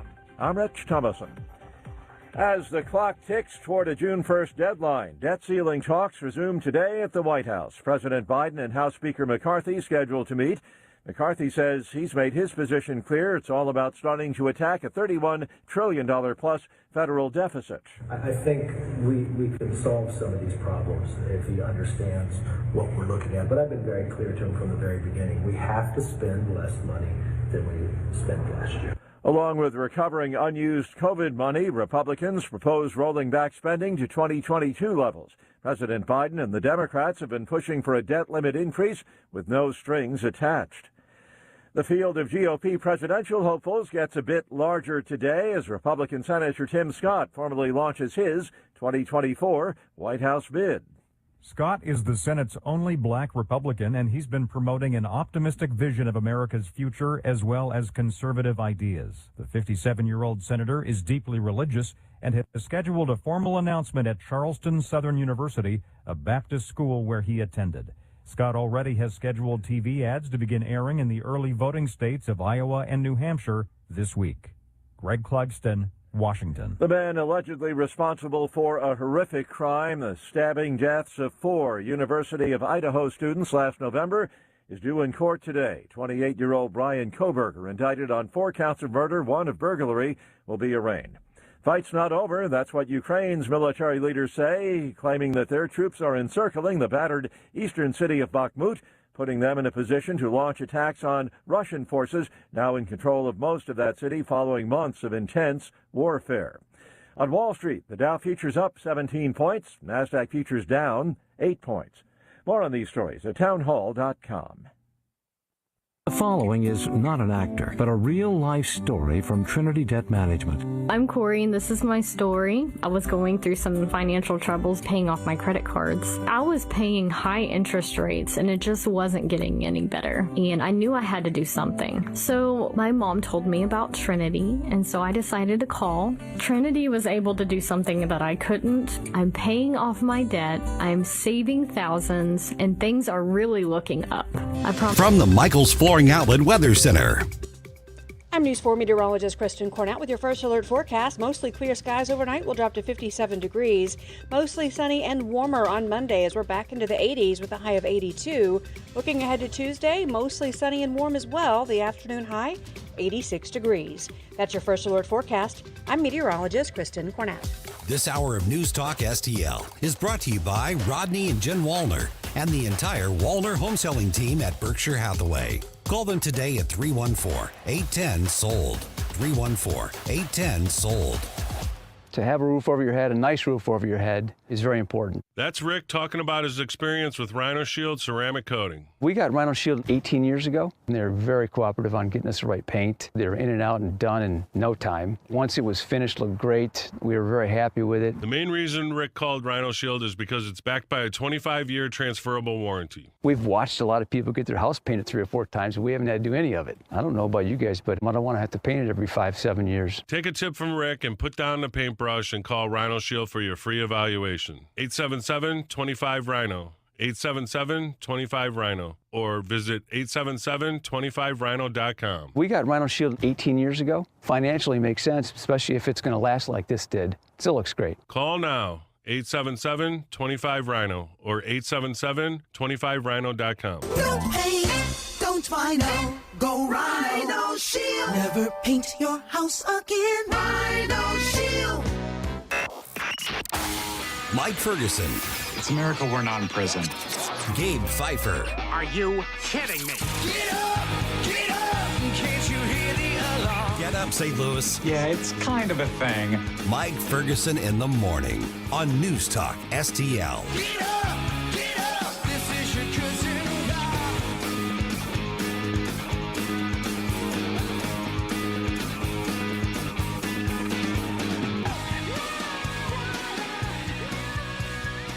How do you like your collective bargaining agreement served? With cream, with sugar? Well, there's a lot of employees at Starbucks who say that they wanted a union, and now they may be changing their mind. That may say something about the Starbucks model, but it also could say something else about business and big labor and politics and everything in between. This one's interesting. I'm Mike Ferguson. Do you remember that big push? A lot of unions egged on by Bernie Sanders and Alexandria Ocasio-Cortez and some others. They were pushing to try to unionize businesses that you would never think of union labor. Coffee shops, retail establishments, things like that. And a number of Starbucks in particular had employees who tried to unionize, some of them very successfully. So what does it say about the entire situation that there is now an effort to decertify unions? Man, that seems like it was fast. We are talking right now to Mark Mix from the National Right to Work Foundation. And Mark, thanks for being on the program with me. It's been a while since you've been on. So when you look at what's happening with the Starbucks in particular, I think a lot of people look at that because it's kind of emblematic of the next stage of union organizing activism. What's the reality of the amount of businesses, local businesses, that have unionized versus how many maybe are regretting that decision and wanting to decertify? Well, first of all, Mike, thanks for putting it in context. It's good to be with you and talk a little bit about this because we're representing workers at one of the units that decided to decertify the union, one of the first of the 3 that basically out there trying to decertify that actually voted for unionization probably 16 to 18 months ago. So, yeah, with the great fanfare in the media, there was this whole narrative about how unbelievable it was that all these workers at Starbucks were trying to unionize and that Starbucks was somehow a union busting company, when just a couple of years previously, they were noted as being one of the most progressive, employee friendly unions or workplaces in the country. A lot's changed since then, but it's changing back, as you point out. But Mike, let's first put this in perspective. I want to start with a couple of numbers. First and foremost, there are 15,974 Starbucks stores in the United States. Of those 15,974, 9,265 are owned and operated by the company. Those are company stores as opposed to franchise stores or whatever. Right now, the unions have won 301 union elections. They've lost 62 union elections. 33 union elections have been withdrawn because the union knew they were going to lose. And there's been 5 others that were settled without an election or without a withdrawal. But now we have 3 decertifications. So if you look at that from a simple mathematical perspective, and I'm not a math genius, but I do know that 301 wins out of 9,265 stores is definitely not, it's not even a fad at this point. It's simply just an effort by the big media and the big unions and big labor to make some kind of case out of this, when in fact, most of the workers at Starbucks are happy with the way Starbucks treats them. And I'm not sure, I'm not a Starbucks guy. I go in and order a medium dark roast, and that makes everybody mad. But, it's an interesting to put it in perspective about what this is about. But to your point, now workers are starting to look at it and say, why did we do this? How do we get out? And we're trying to help them with that. Now, with the employees that you're working with, what are the reasons they're giving you for wanting to decertify and reverse course? Well, I think the fact that they asked Starbucks to fix something that caused the kind of the unrest in the workplace. Starbucks fixed it, and then the union won't negotiate. I mean, Starbucks has tried to negotiate with these unions. They have to schedule bargaining sessions. In fact, it's an unfair labor practice charge if you're not bargaining in good faith, according to the National Labor Relations Board. But bargaining in good faith is something that's defined by the board. As far as we know, and what we heard in the testimony from Howard Schultz, the chairman of the CEO, when he was up in front of Bernie Sanders in the U.S. Senate last month, they've tried to schedule something like 385 bargaining sessions, and the union won't bargain because they want to do it by Zoom. They don't want to do it in person. And Starbucks is concerned that when the managers are out there on Zoom, there's information and other things that are happening that, shouldn't be part and parcel of the public discourse, but should be part of a negotiation between the employees and the owner of the company, in this case, Starbucks, and that, broadcasting over Zoom is not really the way to do that. So there's real problems with how the union's operating here, and I think the workers are starting to get a sense of that. We are visiting with Mark Mix from the National Right to Work Foundation, and I remember that, sort of mini sparring match between Schultz and Sanders, and among the things that Sanders went after was Howard Schultz's wealth that he amassed by building this company, and basically arguing that he was making too much and workers were making too little. But aren't Starbucks workers generally paid more than what's typical in their local areas? Yeah, I think that's right. And if you look at Howard Schultz's story, my gosh, I mean, there is not one. If Bernie Sanders wants to question anybody, it's not Howard Schultz. He did make a lot of money, but when you look at where he grew up from, how he grew up, and how he started the business, this is a great example of the the wonders of American exceptionalism and the wonders of the American dream. I mean, Bernie Sanders, I testified in front of him, probably a month ago now. And it's incredible. I mean, it's just a show is what it is. They're not interested in information. They're not interested in the facts. They're interested in putting on a show that's more like propaganda and espousing what is a liberal, socialist, communist perspective about how America ought to run.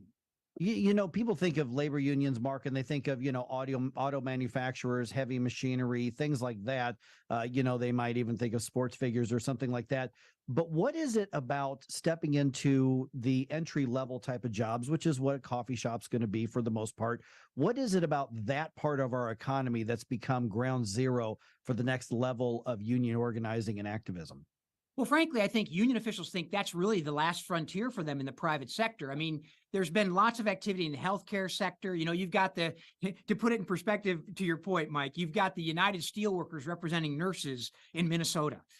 You've got the Iron Workers Union representing school teachers. I mean, those are a little bit of exaggerations, but the fact is those jurisdictional fences around union organizing have basically broken down because unions have got to find new workers to organize because their their product is union dues, and that's how they survive. But here, to your point about the entry-level positions like the McDonald's and the Starbucks and those kind of entry-level positions that have dramatic turnover, if you look at that, that's a perfect model for union officials, because when you come into a unionized factory, let's say you're 19 years old and you want to work at a grocery store in the summer. You come in, the union's there, you've got to pay an initiation fee and you've got to pay union dues. And so basically we've represented clients that have worked at grocery stores, high school students that have gotten their first paycheck. It's zero for 20 hours of work or 30 hours of work because they got to pay the union fees and dues. So what happens there is when that employee moves on and another employee comes in, guess what? They get another round of initiation fees and another couple of months of union dues, and they don't have to do anything for those workers. So that entry level type of job, and certainly there are people at Starbucks that have been there a while and they enjoy it, I suspect, if they stay there. But it's entry level jobs like this where the unions can get a really significant revenue bounce because the turnover is so dramatic, and everybody that goes through the process has to pay that initiation fee and those union dues and fees. Okay, in the last minute or so we've got, Mark, in the places where the workers have voted to unionize, they did certify a union, they became a union shop. What's changed for the employees? I mean, is there anything that says, well, they're making more money with or without the union dues, benefits got better? What changed? Yeah, that's interesting. You asked that because there was an instance that they charged Starbucks with, well, they were trying to charge them with unfair labor practice charge when they tried to give pay raises to workers that were not in unionized shops. And of course, the union came back and said, that's unfair. You can't do that. Well, the bottom line is this: if Starbucks had tried to give a pay raise to units that were currently bargaining with the union, that would be an unfair labor practice charge under the National Labor Relations Act. So they couldn't give pay raises to those workers that were in so-called negotiations, but they could give them to the workers at their non-unionized facilities. And somehow the workers saw that and said, how can this be fair? Well, that's the consequence of having a union represent you at the bar, at your place of business and in these negotiations as they're ongoing. All right, where do we learn more about what you're doing? National Right to Work Foundation, whether you are looking to decertify or just keep track of what you're doing. Yeah, you can find us on that amazing internet, Mike, at nrtw.org, nrtw.org. All right, Mark Mix, National Right to Work Foundation. As always, appreciate you being on the program. We always get a big reaction to our conversations. I'll bet you do. Thanks, Mike. Appreciate the opportunity. Okay, let's be honest. St. Louis is known kind of as a union town, and some of the Starbucks around the area have actually unionized. Do you have any experience with this? What's been your experience? What's your take? Let's talk about it. 314-912-1019. This is 1019 and 94.1 News Talk STL. Like and subscribe to us on Rumble. News Talk STL. Don't try to make me stop, no inspiration. You have a soul so dark, it is no more. And all at once depart, no destination. You're making cold my heart to fight your war. Stop it right now. I have had enough of this. Turn my eyes to your indifference. Stop it right now before you blow us all away. You get the point with this? Like, they've done this before? Bongino. We had the IRS targeting case where they actually admitted to it. I love when lefties try to pretend that didn't happen. The targeting of the Tea Party and conservative groups. Weekdays at 11 on News Talk STL.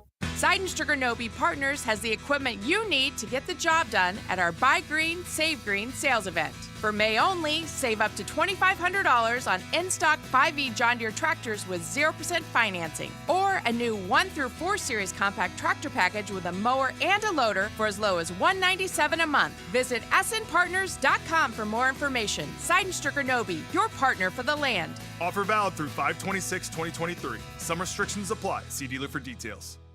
In times of economic uncertainty and chaos, your money means nothing. You may not even be able to get it from your bank or ATM. And the money you do have in the stock market will go down and down. What you can bank on is gold and silver. Gold and silver have been a reliable and trusted form of currency for thousands of years. Gold and silver have never been worth zero, and typically gold holds its value during economic turmoil. Call the Gold Hotline now and learn how to protect your money and your assets with gold and silver. And learn how to set up a new IRA or roll over your current one into a gold-backed IRA.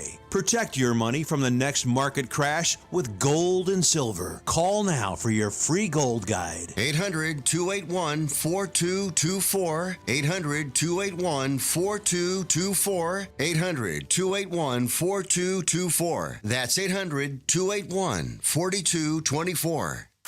News, analysis, opinion. It almost seems common sense, but, alas, common sense isn't so common these days. News Talk STL. Bill O'Reilly here. Check out the O'Reilly Update this afternoon at 3:45. Right now, it's back to Mike Ferguson in the morning on News Talk STL. All right, the Cardinals batter the Dodgers while criminals batter car windows in downtown St. Louis. Yep, that happened. Does this affect your willingness to go downtown as often? I have a feeling it's not too long before even diehard Cardinals fans are saying, you know what, I can see the game at the Post, or I can see the game at wherever. All right, another GOP candidate making his presidential campaign official this morning. We're down to just about 2-3 hours or so before he officially gets into the campaign race, into the presidential race, even though he's really been there. Also, a little bit later on today, let's look at all the candidates that we know of on the Republican side. We'll kind of do a recap of that. I'm Mike Ferguson. It is 8:18 right now. Got Stel Ponticus here. Okay, we're going to get to the good news about Sunday's Cardinals game in a few minutes, but let's start with the bad news. Dozens of car break-ins and one carjacking happened around the stadium yesterday. And this was a day game. This was a midday game, broad daylight. Police say around 30 cars were broken into at parking lots surrounding the stadium. So the ones where they're there because Cardinal fans need places to park. Also, a woman was carjacked at gunpoint at 4th and Walnut, so not far from the stadium, but not like right next to the stadium. As of early this morning, still, there haven't been any actual arrest in those cases, but we're less than 24 hours into the cases themselves. So congratulations, Circuit Attorney Gore. This is what you're dealing with, although he knew that was happening. But what's happening now in broad daylight, the criminals are so emboldened and so empowered that they're now targeting Cardinals fans around the stadium. We had a little bit of a détente with the bad guys before to where they left the Cardinals stuff alone. Not so much now. Plus, we hate to add in that there was also a deadly shooting late Saturday night, early Sunday morning by the Four Seasons Hotel by the riverfront. Which is an area where, even though that's down close to a sketchy area, you always kind of felt safe there. You got to go through the security with the arm bar, the car bar thing, or you park in their garage. Like if I go to that restaurant, Rachel and I like that restaurant at the Four Seasons. That's another one of those. That's not supposed to happen there, but it's happening there. And in broad daylight downtown around the Cardinal stuff, my fear is, I know this actually, City Hall isn't going to change its position and finally go, you know what, maybe we do need to embolden the police instead of the criminals. And it's either or. You don't get to say, well, we'll just do a little bit here and there and try to work on the criminal side without working on the law enforcement side. You have to choose one or the other. And so far, St. Louis City Hall has been choosing the criminals. And they will never admit to the fact that it was a total mistake to defund the police. Oh, yeah. But that's the same in most of the other major metropolitan cities. They won't admit to that. But they're going to argue they're not defunding it. They're just reimagining law enforcement and public safety. Never mind that you've got hundreds of patrol positions, according to the police department, that have been gone unfilled. So police officers retire, police officers leave, they go on to other places. Edwardsville's getting a lot of our police department. Jefferson County's getting them. St. Louis County, St. Charles County. A lot of these places are getting St. Louis City police officers to say, I can't take it anymore. And so they leave and the positions are not backfilled. That's defunding when you refuse to backfill those positions. So they're going to say, we're not defunding the police, you right-wing. Well, but you are by attrition, without a doubt. And we're getting what was entirely predictable. We told you this was going to happen. You didn't believe it because you wanted to give the criminals a hug. You wanted to give them a minimum wage job thinking that was going to be worth it for them, thinking that they wanted to work. So we've got the Foundry, we've got the Armory, we've got outside the Enterprise Center at Blues games, to the point where even a uniformed police officer was carjacked. You remember that about, gosh, I don't know. A few months ago, right after a Blues game, a uniformed St. Louis City sheriff's deputy carjacked outside the game in uniform. That was at night. Now we've got the brazen crimes in the middle of the day during Cardinal stuff. Get your act together, or I am telling you at some point, and it may be a couple years down the road, people are simply going to start going downtown for fear of their lives, even for things like Cardinals games, even for things like Battlehawks games, even for things like festivals, even for things like parades, even for things like concerts. And they're especially not going to want to go at night. I mean, there's a lot of people in the market who just don't want to go downtown at night, and I don't blame them. I'm one of them. You know, I see video and photographs of Cardinals games, especially night games, where the announced attendance is 38, 39, 41,000. Yeah. And you see portions of the upper deck and even some portions of the lower deck underneath the overhang, they're empty. Oh, yes. And I know the ticket sales are, the announced ticket, or the announced attendance is on ticket sales. Yeah. Okay, but a lot of folks may not realize that, but that's the way that they do it. But boy, you look at the seats and realize, you're announcing 41,000, but it looks like 25 in the stands. Yeah, it means you're full of crap. Because I was at a game early on this year, and it was rainy, and it was drizzly, and it was cold, and the place was over half empty. And they say, today's attendance, 36,000, and everybody's looking around going, really? A lot of imaginary friends here. Yeah, I believe that there were 36,000 tickets claimed, but we're looking around going, 1, 2, 3. No. There were probably 20,000 people. There were 25,000. But no, they make those announcements. Everybody's supposed to clap. And when that happens, people look around and are like, really? You think so? That's what you're going with? But most of the time, though, it's a legitimate sellout in St. Louis. I mean, it's like the top 2 or 3 attendance every year. I mean, they're going to possibly hit 3 million this year again. It's just crazy how many people I'm show sure up they to those will. games. Yes. Yeah. But that's not going to keep happening unless they address the violent crime issue in a very serious way and stop complaining about gun control laws instead of doing something about the actual violent crime. All right, we'll come back to that in a little bit here. The debt ceiling. This is more significant than I think what a lot of people realize here. People are openly talking about, okay, is there going to be a default? I still don't think that there is, but the Biden administration, congressional Democrats digging in their heels. They will not accept the Republicans' raising of the debt ceiling, which Republicans in the House have already approved, a $1.5 trillion debt ceiling. So President Biden, Speaker McCarthy, they did meet, or they did at least have talks on Sunday on the debt ceiling issue. Congressman French Hill, he's a Republican from Arkansas, was on Fox Report with John Scott over the weekend. And he says, you know what? Blame the Democrats. Blame the left. We want to go back to normal. We want to go back to pre-pandemic spending.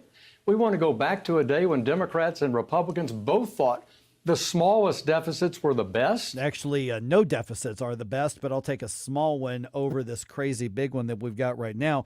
Now, from the Democratic side of the aisle, New Jersey Democratic Congressman Josh Gottheimer, who co-chairs something called the House Problem Solvers Caucus, whatever the heck that means, he was saying this is a big deal, and don't think for a minute it's just about whether Republicans or Democrats get a political victory. The risks are just too significant, as we all know, both to paying our debts and what that would mean with our reputation in the world. And obviously the government of China would love us to default. And then, of course, people's savings, their 401ks, and the risk, which is clearly real, of sending us into a recession if we default. That has to not even be an option. I think that recession is a very real possibility.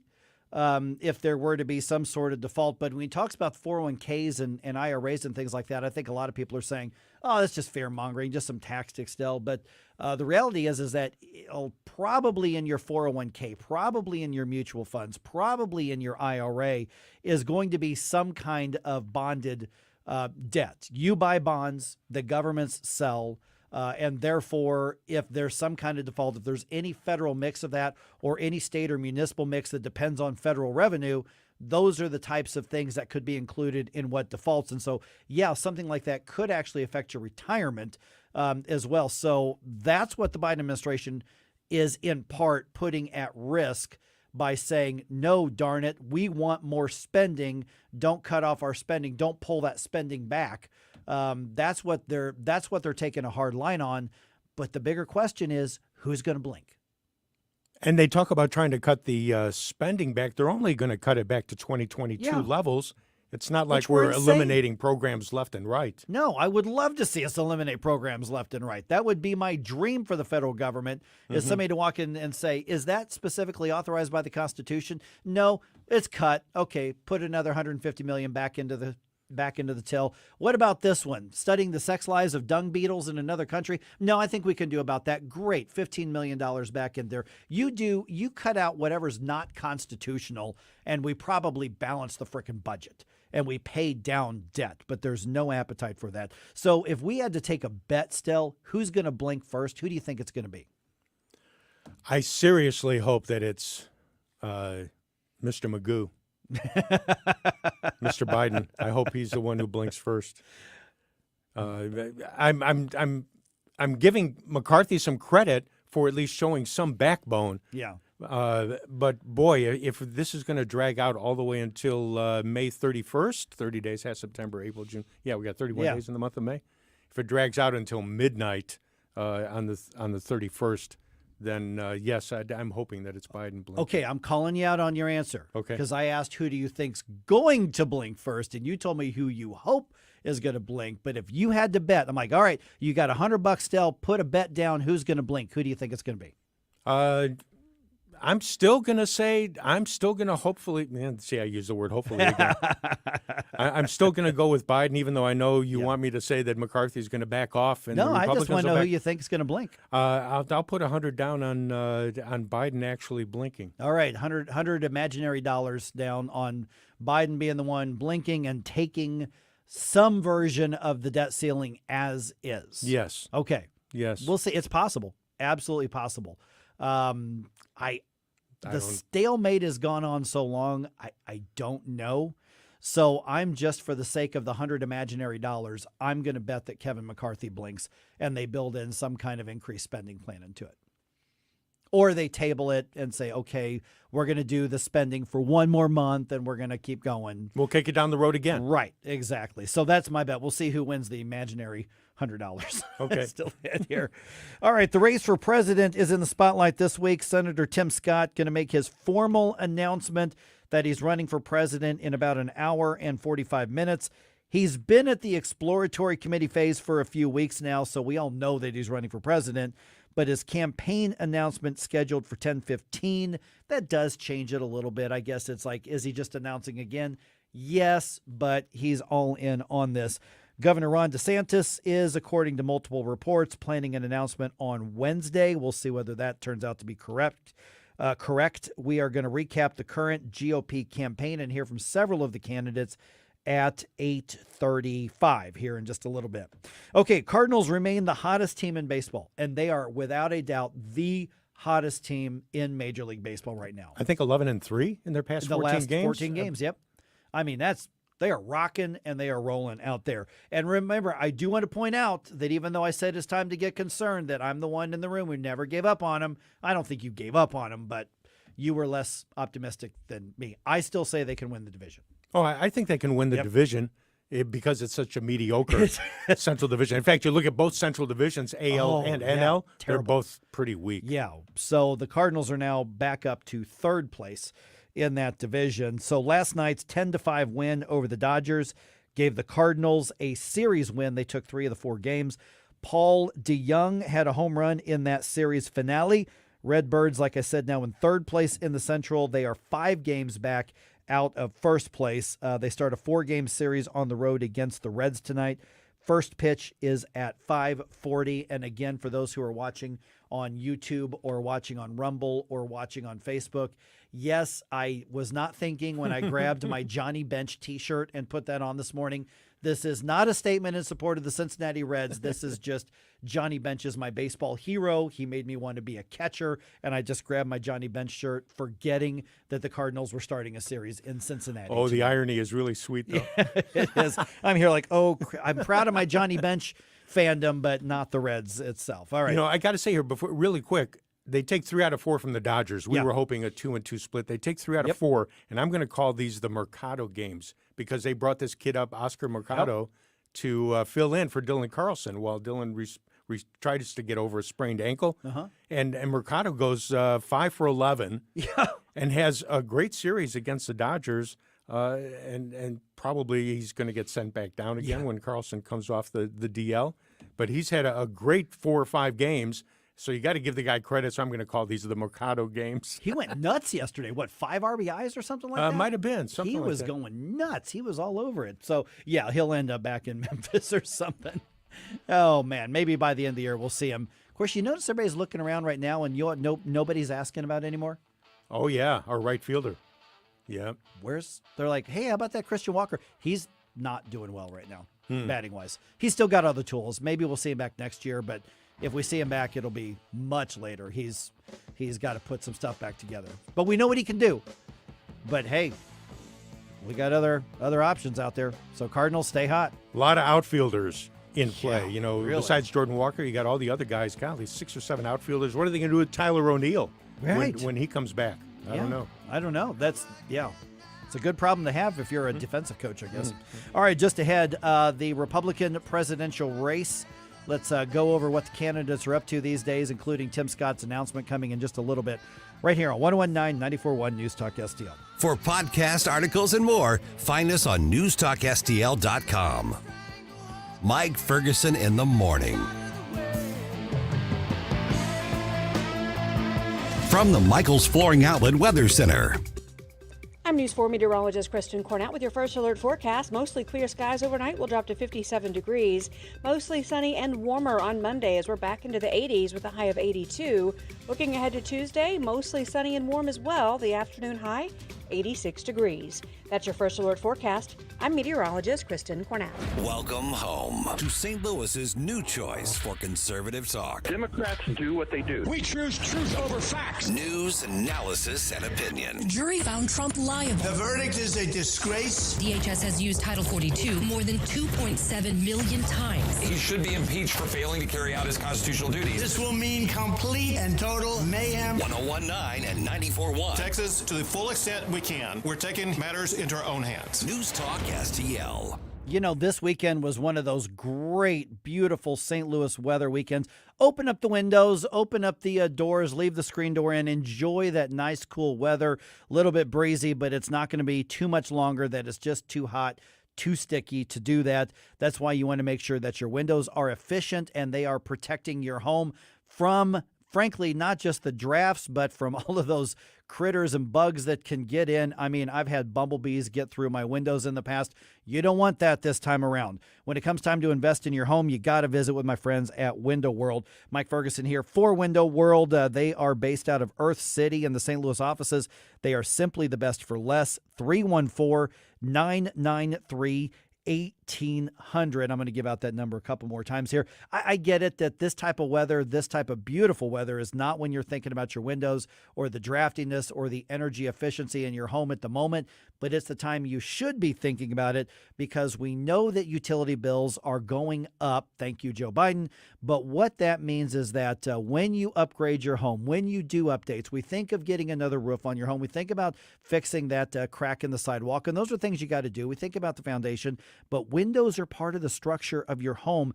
Don't go too generic with those. The best part is that you can get double strength glass probably for less money, but it is going to save you money, not just up front, but also in the long run. That's how good these products are because there's a lifetime warranty covering parts, glass breakage, and labor. If something goes wrong with Window World's windows, which probably is never going to happen, but if it does, they're going to be there to back it up at no extra cost to you. Lifetime warranty. Over 70,000 customers in St. Louis have Window World windows on their home, and their homes are better off for it. 314-993-1800. WindowWorld.com is where you can find more information, but you can get a free in-home estimate. They'll come out, show you what they can do custom for your home and show you why they're simply the best for less. And I keep emphasizing the for less. It's not always that you can get better quality for a lower price, but Window World is one of those rare exceptions. Window World, simply the best for less.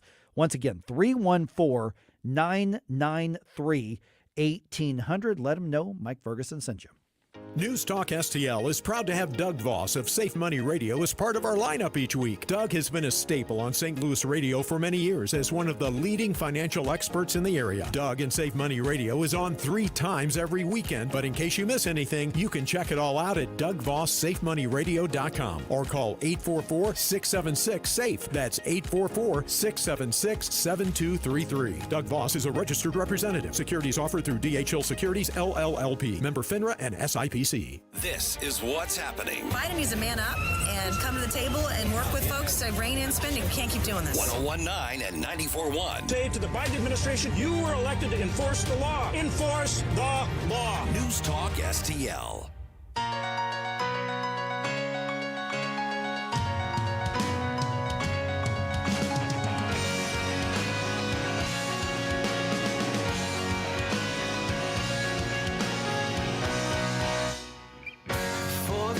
Hey, this is Larry Connors. Make sure you're listening later today at 6 o'clock on News Talk STL for my show, Larry Connors USA. Now, back to Mike Ferguson in the morning.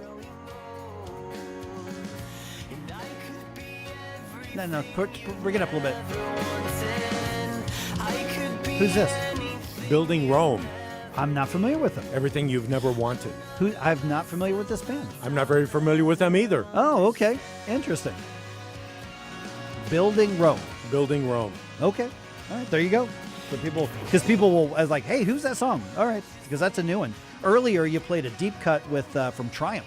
Yes. Which I hadn't heard in 15 years. That's right. Yeah, so Triumph, underrated band. Now you've got me intrigued to figure out what that was. What was that Triumph song that we played? Let's see. It was... should be coming up here as I'm looking back through the music list. Hold On was the name of the song. Yeah, which I hadn't heard that one in forever. Yep. All right, it is 8:38 right now. Mike Ferguson here. All right, Tim Scott going to make it official here in, was it 8:30? So about an hour and 45 minutes. Tim Scott's going to make his actual presidential announcement. It's a little bit different when the candidate does make it official. Tim Scott's been running for president for weeks, so this isn't like it's a big change in the road to the White House, so to speak, okay?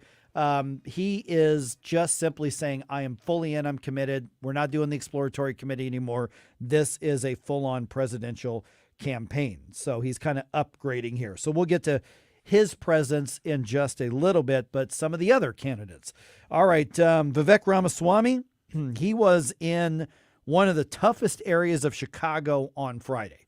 Basically, a guy who's a self-made millionaire, tech entrepreneur, CEO. He doesn't have to go to the south side of Chicago, but that's what he did. And that happened on Friday in his effort to reach out to minority voters. He was on Fox News Live over the weekend. And here's why he thinks that it's important for not just him, but other Republicans and candidates to reach out to areas where, frankly, they don't win that many votes. America First, to me, includes all Americans. And this is a community in Chicago that has been deeply frustrated by the fact that they're moving migrants, illegal migrants across the border, to a community that they're not getting $7,000 a month, the people who are born live there.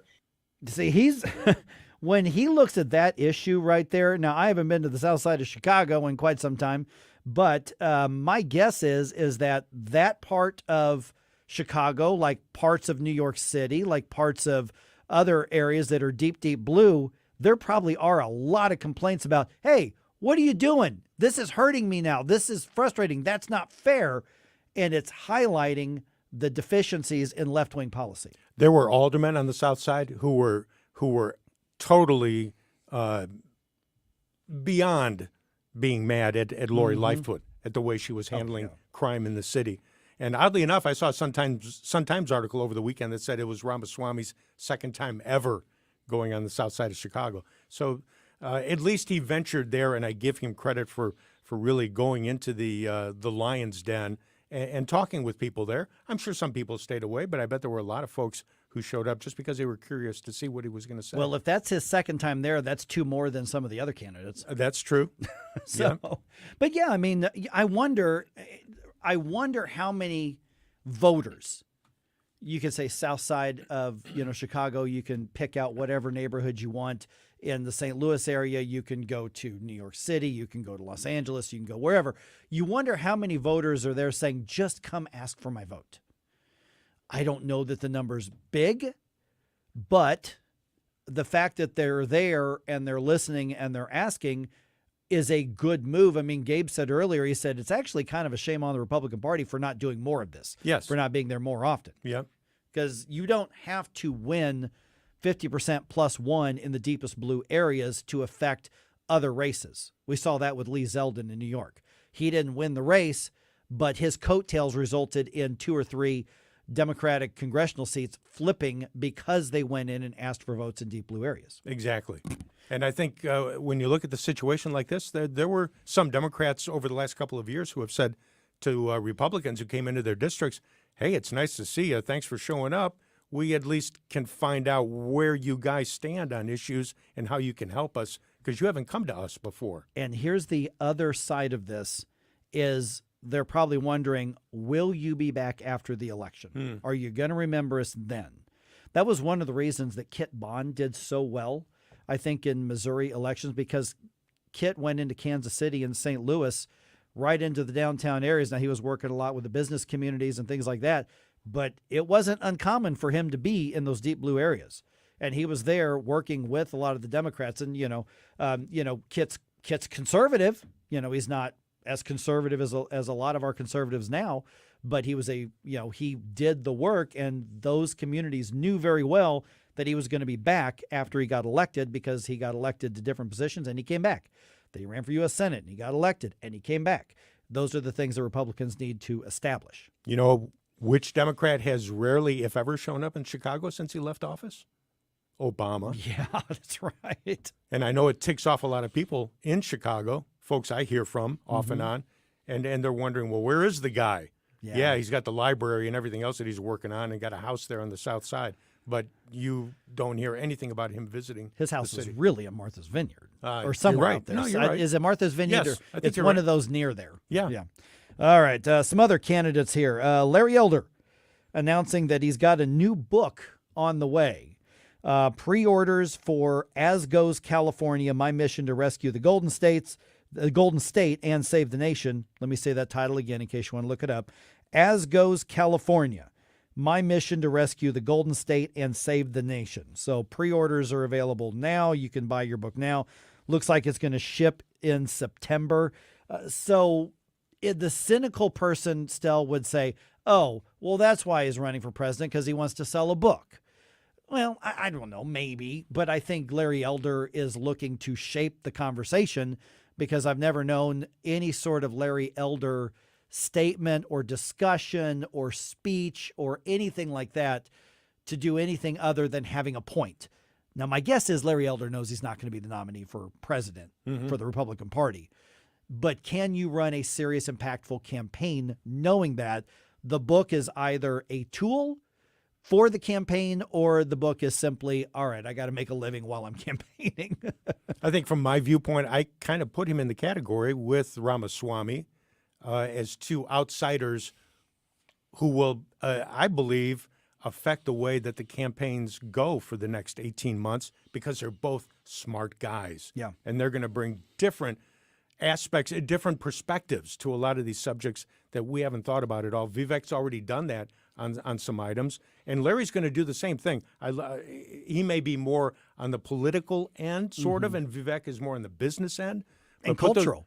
Cultural, yes. Yeah. Put those guys together, and I think it'll make a really good 18 months here that we may see some good stuff come out of the campaign. Yeah, see, I agree with that, and that's actually one of the reasons I look for Vivek Ramaswamy sound bites as often as I can, because he's saying stuff that some others in the party quietly think, but they're not saying out loud. And we need to be saying stuff out loud in the conservative movement or in the free markets movement. And he's saying it really well. So if I can put it on the radio and we can spur that conversation, make the establishment respond to it, I'm going to do it. So I think he's actually good for the conservative movement right now, even though there's slim to no chance of Vivek Ramaswamy is going to win the nomination. I think his presence there is really good, and that's why I want to keep putting his stuff on the air so that we got stuff to say, oh, yeah, that's a great point. By the way, state representative candidate. By the way, state Senate candidate. By the way, gubernatorial candidate. What's your take on this? Because, Vivek Ramaswamy really summed this up really well as to what's actually going to work to keep our government constitutionally restrained and make our lives better. And if we do see a Republican administration, I would love to see these guys positioned in there somewhere because they're really brilliant individuals. I could see Vivek Ramaswamy being an excellent secretary of whatever, much better than Mayor Pete ever did. Yes. Larry Elder, I don't know, man, that may be a big step down. He was like, I think I'll go talking to millions of people on the radio instead, but that's true. We'll see. Ben Carson, he took a cabinet job and did very well at it. All right, we've got Nikki Haley, of course, Tim Scott, Ron DeSantis. What are they doing? What are their campaigns doing? Let's talk about that. I'll give you that update right around 8:50 here on 101.9 and 94.1 News Talk STL. We give you news, analysis, opinion, and more. Only on News Talk STL. Get up. It's Mike Ferguson in the morning.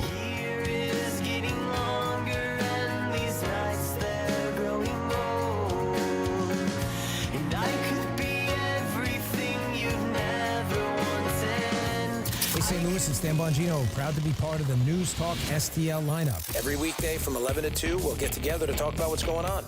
News, analysis, opinion, and always some fun. Make an appointment to be with us every weekday beginning at 11 on News Talk STL. Welcome home. Hey guys, it's Anna from Talkative. I am so excited to have finally found a coffee that doesn't leave me feeling jittery or overstimulated, and that's Pure Cure.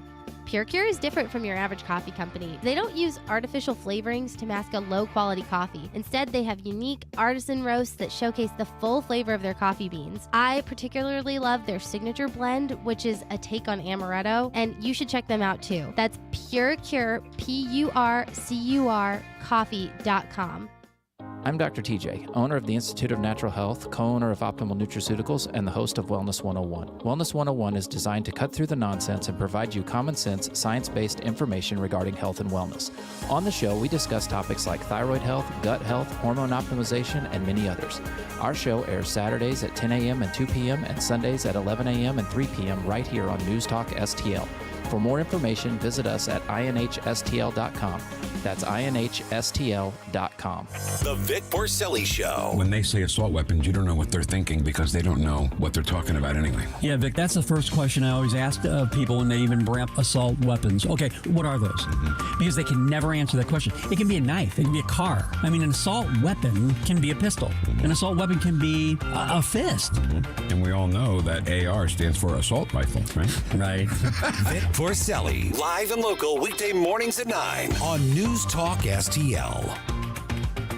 St. Louis's new choice for conservative talk. Appreciate you talking about stuff like this. Live and local. The state of politics and media is really dumb right now. It's big dumb. It really is. It's dumbly. This is News Talk STL.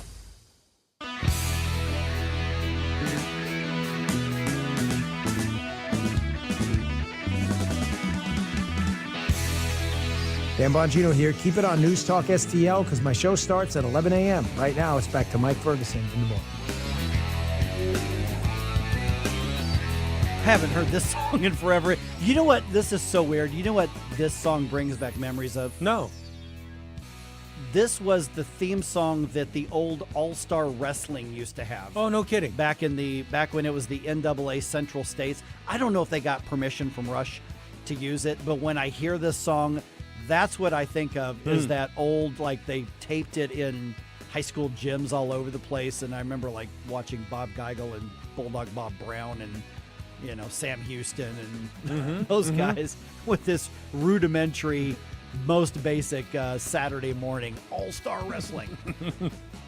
Yeah, I used to watch that off of Quincy's television. What was it? Was it HQA? It was either HQA. I think it was WGEM. Okay. I don't either either HQA or GEM. I don't remember. When I was like in junior high, that's what I would watch on the weekends.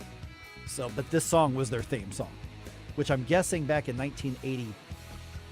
I don't have a date. 5. I don't see a date on this. Well, this song's Spirit from the of 70s. Radio. Yeah, this song's from the 70s. But for the wrestling. Yeah, for the wrestling, which would have been mid-80s, early 84, 85, 86, something like that. And I remember having never heard that song before, and I just thought of that as the wrestling theme song. Whereas like real like rock and roll fiction, I was like, that's Rush. I'm like, yeah, All-Star Wrestling. Okay. That shows you my limited life experience upbringing.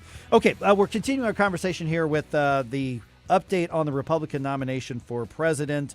So we've heard from Vivek Ramaswamy. We know Larry Elder announced he's got a new book that's coming out. Nikki Haley is still. Now, I will give Nikki Haley a lot of credit.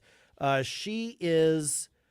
Nobody's outworking Nikki Haley right now. I mean, between Iowa and New Hampshire and Ohio and her home state of South Carolina, she is putting in the work. Now, is she my top choice to vote for? No, not even, frankly, in my top tier for me personally, but I know a lot of people like her. So she was on with Will Cain on Fox News, and they covered, a lot of policy things, and he called her out on some old tweets and things like that. Very good exchange, and then he just wraps up with, all right, why are you doing this? Why are you running for president? So here's the pitch that she made. My parents came here 50 years ago to an America that was strong and proud and full of opportunity. I want them to know that country again. I'm doing this for my husband and his military brothers and sisters. They need to know their sacrifice meant something. They need to know we love our country. I'm doing this for my daughter who just got married, and I saw how hard it was for her and her husband to buy a home.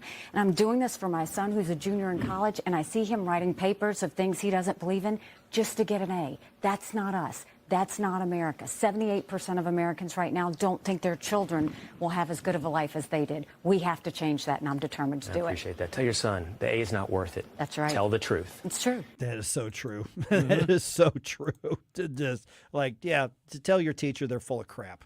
Tell you, that's the way to do it. All right, Ron DeSantis, according to many media reports, and media is sticking to their story. They say Ron DeSantis is going to make his 2024 campaign announcement this week. They say it's going to happen on Wednesday. We'll find out whether that's true or not.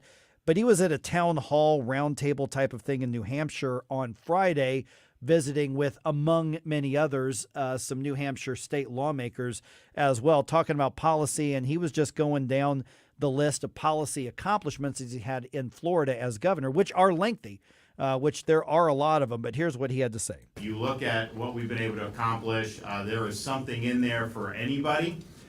In terms of the issues that we tackled, we did a record. I set the previous record for tax relief in Florida. Last year, we did about $1.1 billion. Okay, so it may be Ron DeSantis Day on Wednesday still, but today is Tim Scott Day. Yes. All right, so Tim Scott at 10:15 is going to be announcing officially that he is a candidate for president of the United States. I know that people are going to say, but we already knew that.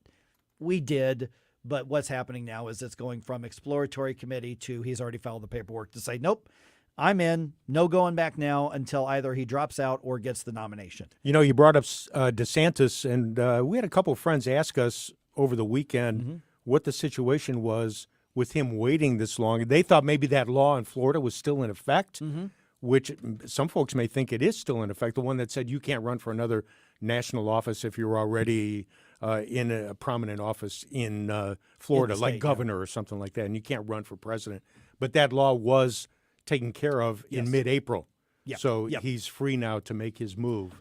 Yeah, I think it's probably strategic. He waited till after the legislative session ended so he can focus on that. But you know what? I think he's also letting the dust settle with some other candidates, and then he'll be able to get in. And when Ron DeSantis gets in, everybody's going to talk about the polls, and I am telling you, ignore the polls, because that's going to be a reset, and I don't care what the polls say.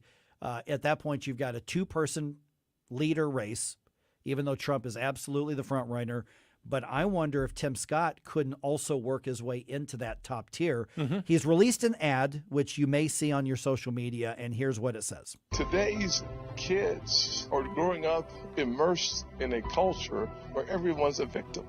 We have to start teaching the necessity of individual responsibility. If you are able-bodied, you work.